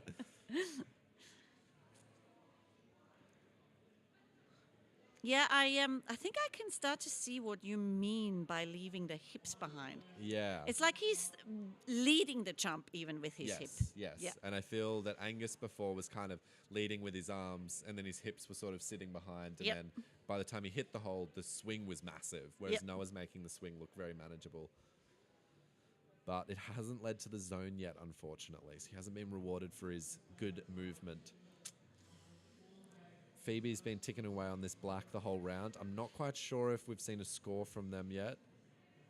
We have Stella on that purple, struggling. Ooh, we might have a hamstring twinge there. Stella's come off grabbing her leg. As Harper stands up, looking ready. We've got Noah jumping again, but not quite sticking. He's got 15 seconds left. You've got to make a decision here, Noah, quick. Jumping He on. jumps straight back on. He needs to execute well here if he wants to Come stick on. anything. Come on, Noah. No, Oh, and he seemed to figure out the beta on his nearly. last go. Nearly. Wasn't What a enough. shame. As we saw, Sam has just competed and now she's brushing. Samantha Yes. is. Now that is commitment. I think Jamie's there too. Yeah, I think when I finish comps, I'm usually like, just get me home straight away. Not watching anymore. I'm done. But no, that's really good commitment to Yep. the sport there. Love it. We've got Harper now brushing up that blue boulder. We've seen some really good efforts from Harper so far. He's got one top, nearly tops that black one. He's onto this blue one now. He does like his slopers and compression, so we might see something special here. And Kira is on the tilt volumes. Well, Kira making that move look really easy and slow. We've got Stella on this black climb, just being pulled off by one of the judges. Just about the 4-point start, I believe. I think Kira off camera is on that second last hold here. She's figuring out how to do it. Looking for a foot. Oh, it seems a bit too high even it's- for Kira. Yeah, wow. Okay. Oh, she's got a buffer. Let's reset. Yeah, wow. She's making this position look very relaxed for her. Oh, okay. Oh, wow. Okay. Ooh, okay. Oh my Oh, gosh, my that's God. it. Okay, she's got 3 minutes 50. If I was Kira, I'd be sitting down, having a bit of a rest, thinking about what to do. She knows what to do. I'm just trying to execute with as little energy usage as she could, because if she does that boulder, that might be the win. Yep. But no, we have Stella Oh, almost my taking another God. top. That would have shaken the field up.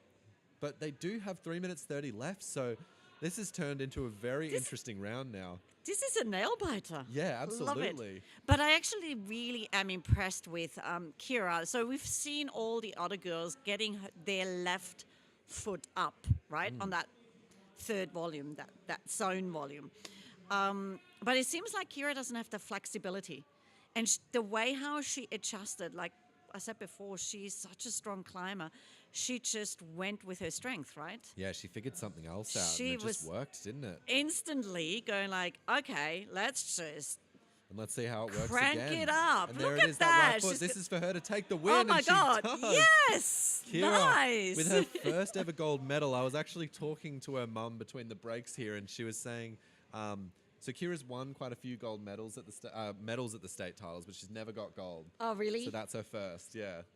She's been doing this ever since she was 12. So, Wow. and this is her final year in the In youth competition yep, scene. Yeah, juniors, so yep. it's really good to see her take that gold there. That was amazing. So Stella here, though, has a chance to take second position, I believe. Now we have Jackie still to come out to try this black. So Stella's able to put it together and top this one. She's guaranteed a medal. She was so close before. Harper going up on that blue one. He's opted for the same method as... Similar, not as Noah, Noah, yeah. using that wall, yeah. Oh, but he looks a bit more comfy Yep, on this crimp than yep. Noah did Come on. previously. Come on, Harp. Oh my God, look at that. He moved so well into that. The back in an off-width type Yeah, section again. exactly. What's he going to do here? Oh. That foot just looks too bad to trust. So we have Stella trying to Gaston her way through these holds again. It's got to be frustrating when you're an athlete and you know you can do something, but it just isn't happening quite yet. And you know, like I see it in Queensland all the time, right? One of the climbers that I absolutely adore watching up there is Atako. And so often she can't, in the 5 minutes, she doesn't get it. And then the competition is over. She comes out and she goes like, okay, I'll give it another go. And then she immediately does it. Oh my gosh. And it's like, oh. It's the pressure, isn't it? Once you got that fatigue come out of your body as well, everything just feels a lot more easy. Okay, Stella I looks a bit- don't have adrenaline now. I can do it. Yeah. What?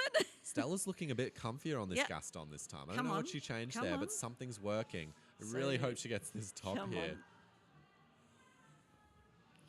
Come As I on. said, this is for a guaranteed medal if Stella can take this. And the hands give way. I don't know if she's going to have enough energy to top it.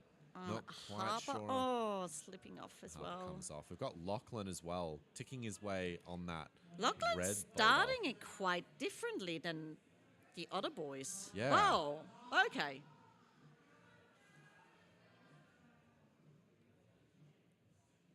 So Harper's going to go for another go. He's got 12 seconds left. I don't know how likely that is for him to get to the top. It's not really too much time. Yeah, it's not going to be enough for either of the competitors. And Stella's off as well, off screen. She's smiling, so it's good to see that she's not too disappointed with that. She's had a really good round nonetheless. It's been a tough round, and like kudos to her for smiling after that, I think. Yeah.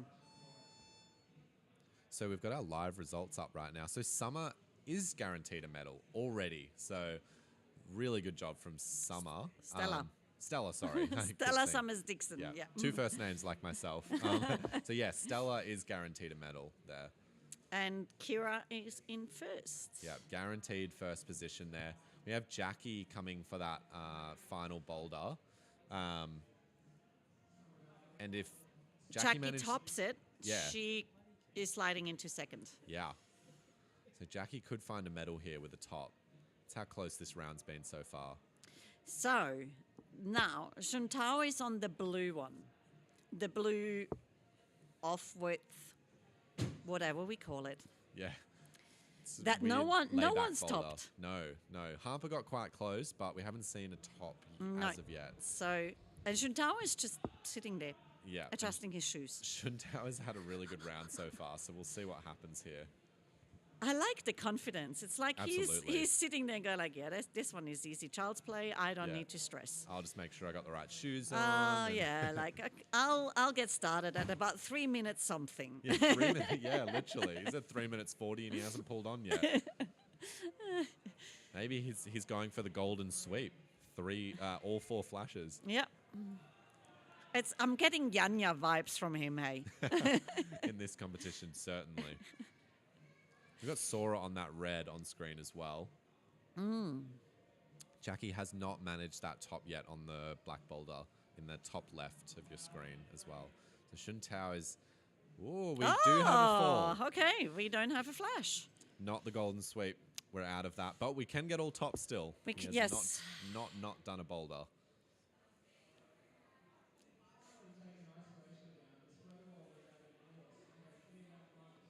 Jackie trying to figure out the start of that one. And so is Sora. Sora hasn't established yet, has he? I don't believe so. We did see Stella before. Oh, no, struggling he's with that start. established. Okay. But maybe he hasn't made the move to the left. Yeah, Stella was really struggling with that first position on the black climb as Yep. well. And we're seeing a very similar thing here from Jackie. Seems like Sora hasn't figured out that this is a dynamic move as of yet. As I said, that crimp in the middle's really, I think, sort of baiting the climbers to think that that is the way to go. But it seems like that jump is actually how you're supposed to do it. Yep. So he jumps back into that position. And coming straight back off. Didn't quite land that toe hook as he would have liked.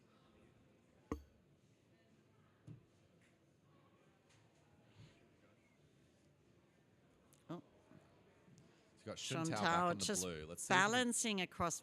Okay. Ooh, interesting beta there. Yep. Others opted for double hands on that blue and sort of like compressing up using the wall. But what he just did could work. That would also explain all the chalk at the bottom of the Totally. of the volume. Oh, we saw Sora just off to the left committing to the dyno now. I think he's figured out how he needs to do it. That barrel didn't look so comforting. Oh, I always cringe when they just crash on dynos. Just land. What's that got to do to your back over time? Sora pops off that start position as Jackie's just struggling to get established here. As I said, Stella struggled with it earlier. It must be a really hard start. Oh, it's so frustrating when you're trying to just establish. I had a comp like that where the MC actually goes like, "Come on, Ange," and I'm going like, "Well, I'm trying." Yeah, it's just a fight, not to let it get to your head as well. Yeah. Because so many people are watching. Got Shun Tao opting now to go right, but still doesn't like it. Are we not? Yeah, he doesn't really know. He's got 38 seconds, so we're seeing some struggles, some cracks start to form with Shun's climbing. Yeah. As he pops I right don't off think we're again. going to see a top on that blue. He looks a little bit perplexed here. I don't know who he was looking at. I'd like to think he was looking at a setup, maybe. Just like, what did you do? Exactly. How do I do Who this? set this? Who set this boulder? I think all the climbers would be thinking that right now as everyone's kind of popping off that starting move. Who did this monstrosity? But no, they're great boulders actually. And the setters have been working tirelessly over the past 2 days to make sure that this event has run as smoothly as it has. And I know Rachel was at the Southern Australian state titles just last weekend. Yeah. And I said, "How are you feeling?" She said, "I haven't even recovered from last weekend yet. My fingers haven't recovered." Rage seems to be at every competition that's ever happened. Like, I swear she's always setting. It's really good to see. So we've got Harper on this red boulder now. So if Harper takes this, he will manage to tie the scores with Shun Tao, but then it will obviously depend on how he does on the later boulders. For Kira, this is a victory lap. Yep. See what she can do. Yeah, Kira's got 3 tops. Maybe she's going for the 4 tops. Well, I'm assuming. I think she, yeah. She's heard me. Harper on the red. Harper's generally pretty good at these kinds of, Oh, and nice. I called it. You did. So Kira going Look for that at top Kira. hold. Oh, come on. I wonder if she'll celebrate if she gets this. Oh, no, let's chalk up. Okay. There we go. Oh. Just to rub in the win a little bit more. She gets Nicely that top. done. I don't know if she knows she's won it or not. Doesn't seem to be smiling, but maybe no one's mouthed it to her yet. Yeah. Harper trying to get that top. We're yet to see a top on that red one. Kira's put in a really good performance in those bowls. I think if we look back at the Youth A female as well, the scores for them, I don't think anyone topped more than 2. So Kira's got the most tops on these boulders so far. Oh, not so far. There's no more competitors. There's no more to come. So realistically, Kira's performed as good as on these boulders over 2 categories, which is just amazing from her. She's also sick today. She woke up with a cold yesterday. Oh, really? She worked, and then she came today. She was thinking of pulling out. She took a bunch of cold and flu tablets, and she's competed all day, which I just cannot even fathom. When I'm sick, I just want to be in bed. But she's just won state titles. Well, when she was asked, "What is your favorite climbing style?" her answer was up. She definitely delivered that today. Yeah, she went up on 3 of 4 Oh, and look at boulders. Harper. Come on, Harper. So solid from him so far as well. He's looking for that first position here as well. It's all going to depend on how he does here. Come on, Harper. As he Gastons in, they all want to go statically. Come on. Oh, Stop I think he's figured thinking. it out, though. Yeah, right? But that time, he's the second competitor to go for that double hand flip. And as I keep saying and repeating, and I could be wrong here, I do think that's the way to do it. So I'm excited to see if he commits to that beta again, and hopefully it goes for him. He's got 1 top so far. 2 will equal it with Shun Tao, and it will just all come down to how Shun Tao does on that final boulder.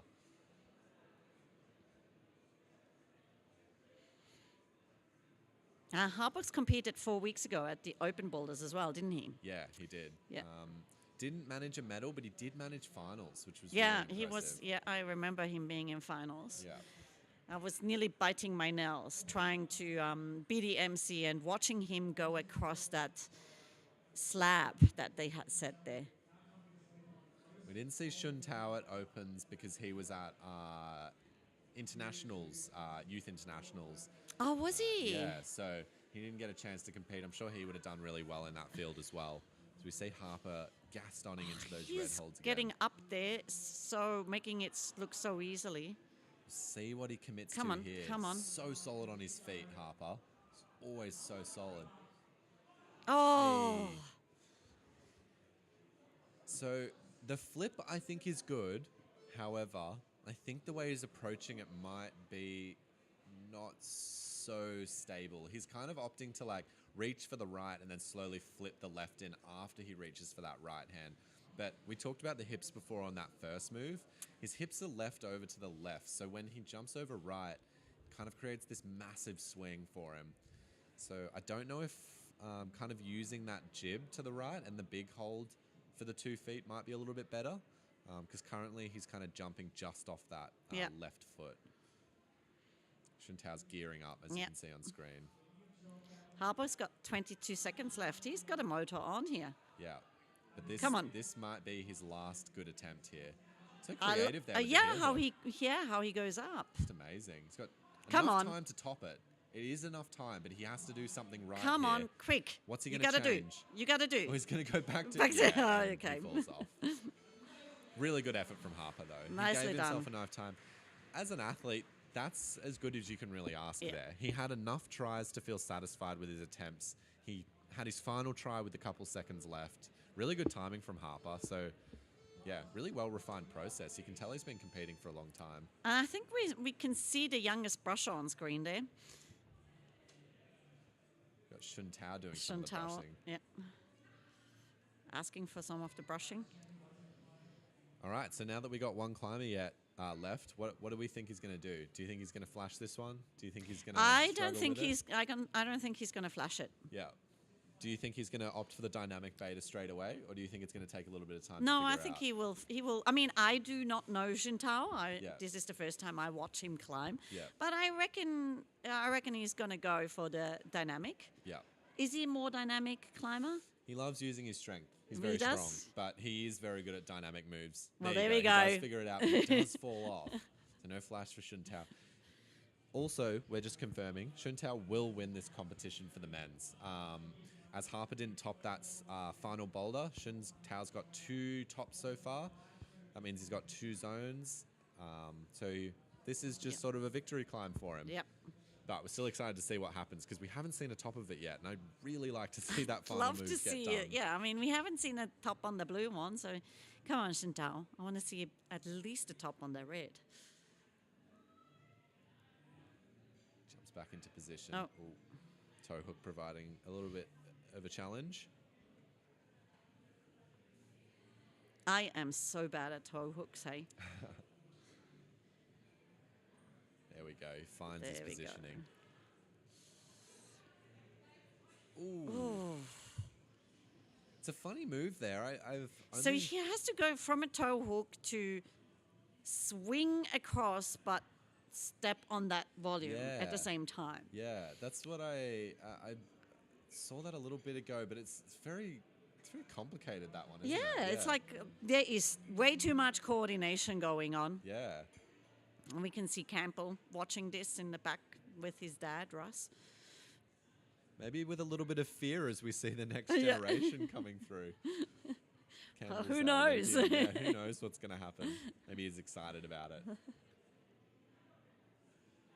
Maybe he just is assessing who is going to be his next Yeah, training partner. Exactly, yeah. That's All right, that's- who's going to be my climbing buddy? This guy's looking Oh, pretty there good. we go. Look at that. Jeez, he just leaped up Yeah, like a little so cat. dynamic. His Talking- nickname is Cat, actually. Oh, so, really? yeah, quite funny. Maybe that's why they were talking about cats constantly. Yeah. Oh, he Oh, wants to but gas come on. He's going for it. I wouldn't doubt that he Oh, does have the strength for this. What? What are we Okay, gonna see knee here? bar.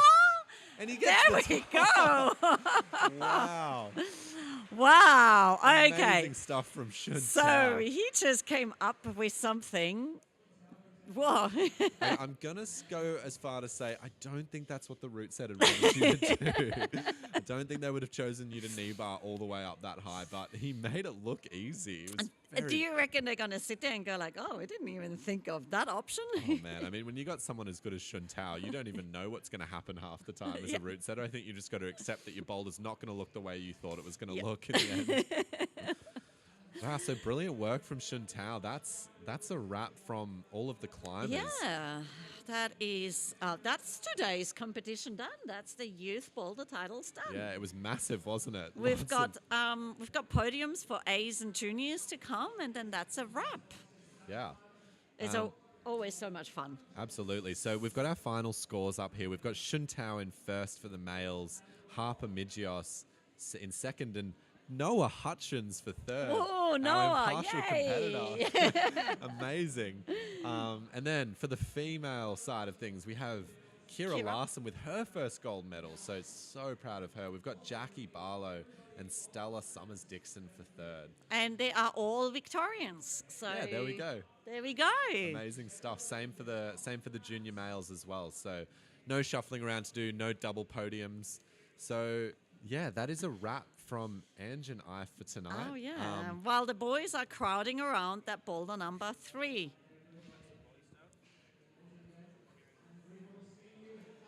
So yeah. Well, just want to talk through a little bit of the volunteering process here. So just want to say a lot of this, well, any of this wouldn't happen if people weren't putting their hands up to volunteer for these competitions here. Every brusher you see, every person you see beside the mats as a judge, every single person in high vis you see walking around, us, the media team, absolutely everybody here has done this through their own time, just for the passion of the sport. And we always need more people, don't we? Oh yeah. Yeah. We do. And if you tuned in from any of the other states, please reach out to your state body, like the sport climbing of your state, because I can guarantee you they are looking for volunteers Absolutely. in every state. So Yeah. I was the volunteer coordinator for Queensland, and it was the same thing. How did that go, being the coordinator? Oh my God, it was hectic. Yeah. It was.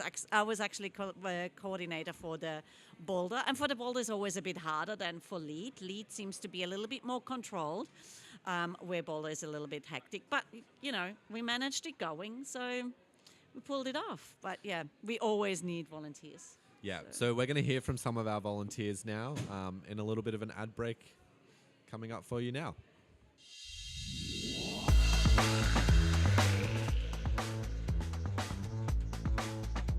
Been volunteering for the last 6 years. I've been volunteering for about 10 years, so there's lots of roles I've had.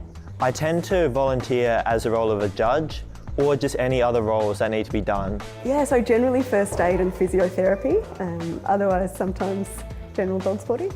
I've done a bit of ISO stewarding, looking after the kids before they go into their final climbs, making sure that they've got everything they need. Seeing kids at their first comp and they're so excited and like nervous, but and they're also supportive of each other. It's really nice to see. I started off just being around and being an usher, helping with timing, being assistant judge. But now, yeah, belaying's my favourite role. We need the volunteers to kind of just be seamlessly float in and out and help us execute it as best as possible. Just, getting used to that comp vibe and settling in and doing your job well. Whether it's a timer or just a isolation manager, whatever it happens to be, I'll be there just to help out and make sure everything goes smoothly. Judging at a climbing competition is a learning curve, but there's excellent resources to help, and also help with other volunteers that are more experienced than you in most cases. As an athlete, it teaches me the things that I should be looking out for myself when I'm actually competing. Oh, it's such an exciting day. Yeah, turning up and meeting all the new people, finding out your role and where you're going to be. Dean will run around, bring snacks to you. That's fantastic. Usually it's a bit of like social catch up with all your friends that you see at these competitions. The things I enjoy most about volunteering is probably the people that you get to meet. I enjoy that there's that whole social community around the volunteering part. I love the friendships that I've got from volunteering. I've got some friends that I've had for over 10 years now. I just enjoy being in the thick of it, I guess. Like the comps are so much fun, and just the vibe and the enthusiasm, and yeah, just feeling like you're a part of something. You know, and you meet coaches, you meet route setters, you meet a huge cross-section of an industry that is still growing. And I love that we can take this to another level, so you can do your state volunteering, but you can go right through the IFSC on that World Cup level, which would be amazing. All the events I've done have been like really excellent experiences. It's a way that I can really contribute with my skill set, so I can give back to the community and use my skills to the best of my ability. I think the big thing for me when it comes to volunteering is giving back to the sport that gives me so much.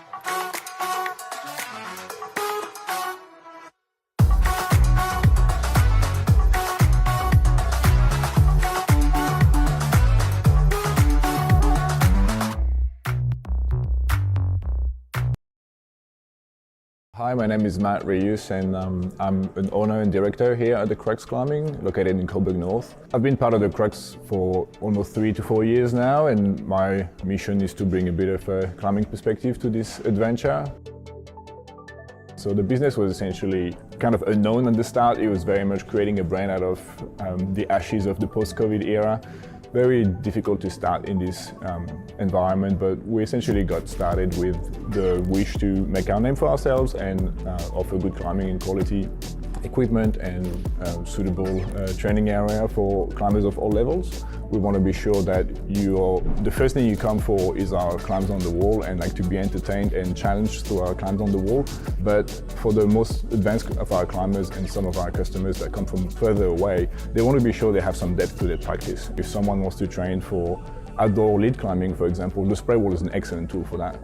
If someone wants to train for intense power and finger training and resistance climbing, like a tool like the Grasshopper where you can adjust the angle of your climbing, and it is an excellent tool for that as well. And so now we can essentially host climbers from the beginner level up to their expert and advanced level, all the way through their experience outside if they're outdoor climbers. And that's been very rewarding as well to see people stay with us and become passionate climbers and become part of the community and give back to the community. The goat for the Crux represents something that's a symbol for the community to get all around without feeling like it's too much of an advanced and hardcore climbing symbol. Like it's been hard to find like a brand identity that essentially embraces all of the aspects of climbing.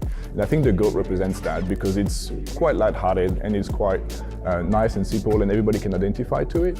And at the same time, it's very unique and very identifiable for people to recognize the Crux throughout Melbourne.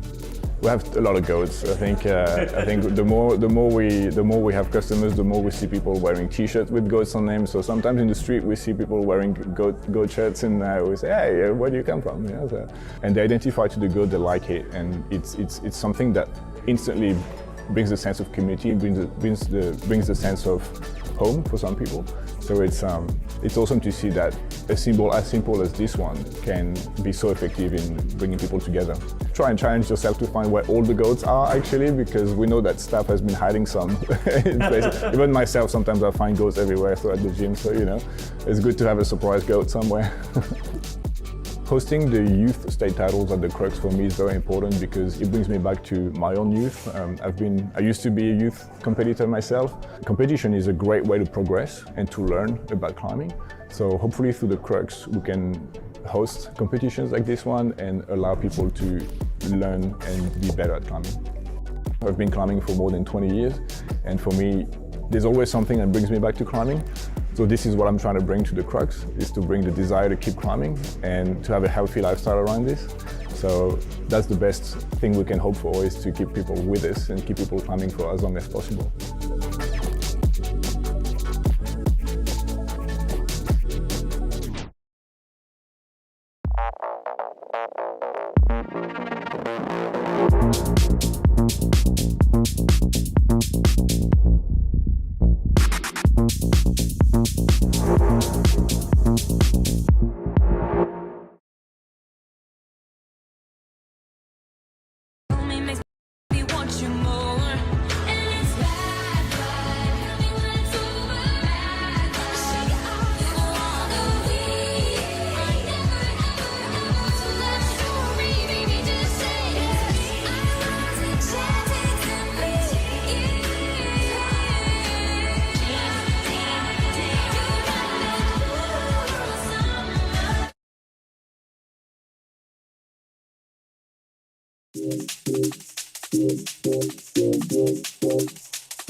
I'm Jacob from Stax Climbing. I'm the construction manager. Stax Climbing is a construction company. Basically, we encompass all things climbing. We do holds, volumes, climbing walls, matting systems. We build 3 to 5 facilities in a year. The things I enjoy about putting climbing gyms together it's probably the journey from starting, customer relations, getting to know new clients. One of the first questions is really just trying to understand what they're trying to achieve. There are, people might think it's quite a simple industry, but demographic, who are they trying to bring through the doors? Are you trying to bring experienced climbers and making it a really hardcore gym, or you want a gym that really encourages new climbers?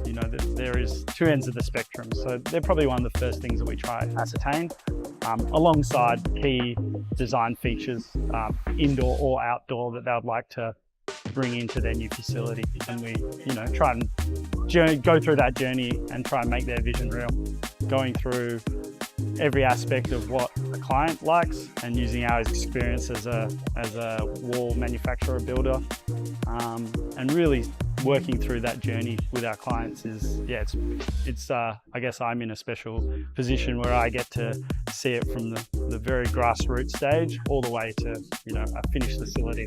Sometimes when you see things in the 3D space and you're going through the design process, it's hard to envisage it in real life. And things always look slightly different. And, you try and think of all the issues that could be, come across for the setters and for the climbers. There are a lot of challenges along the way generally, a lot of logistics. They're big projects to get off the ground. It's always the case when you want a container to arrive, it never arrives. And when you don't want it to arrive, it does.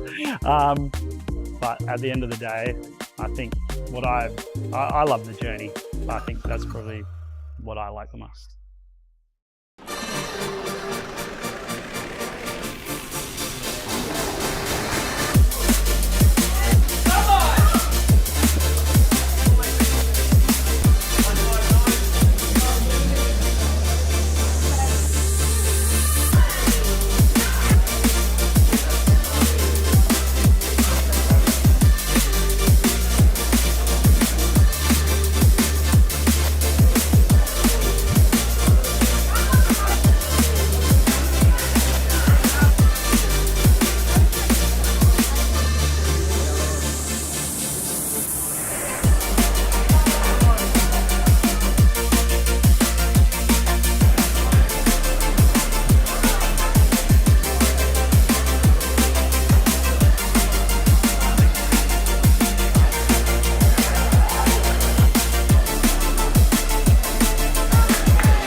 Hello, everybody. We are back, just waiting for the podium, which will be coming on in the next couple of minutes. We've already announced the winners so far, but how was that comp for the viewers? Like, what did we see with like tops and stuff like that, Ange?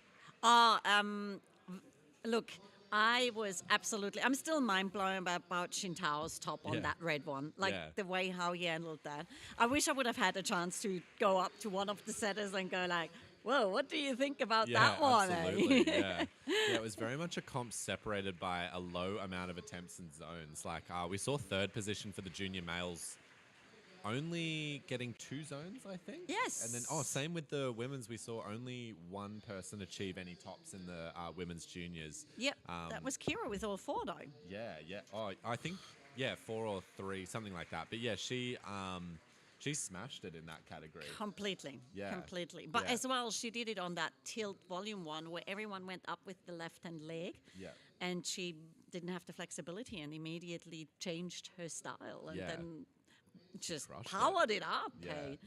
It was, It was really interesting. It's always really interesting when you have a comp that can be changed in one moment. So when you have everybody not getting any tops or anything like that, and then having that final boulder, and we saw Stella get so close to it.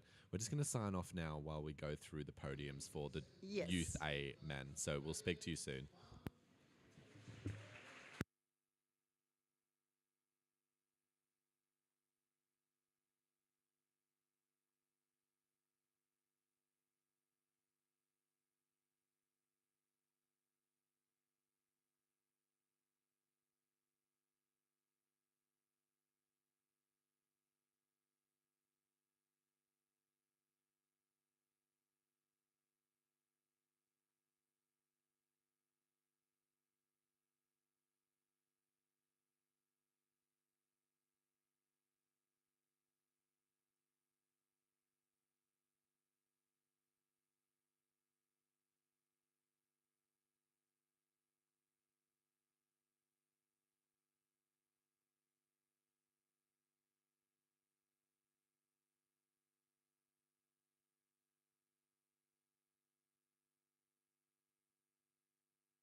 All right, so this was it. I just want to give a big shout out to the Crux where we were hosting this awesome competition today.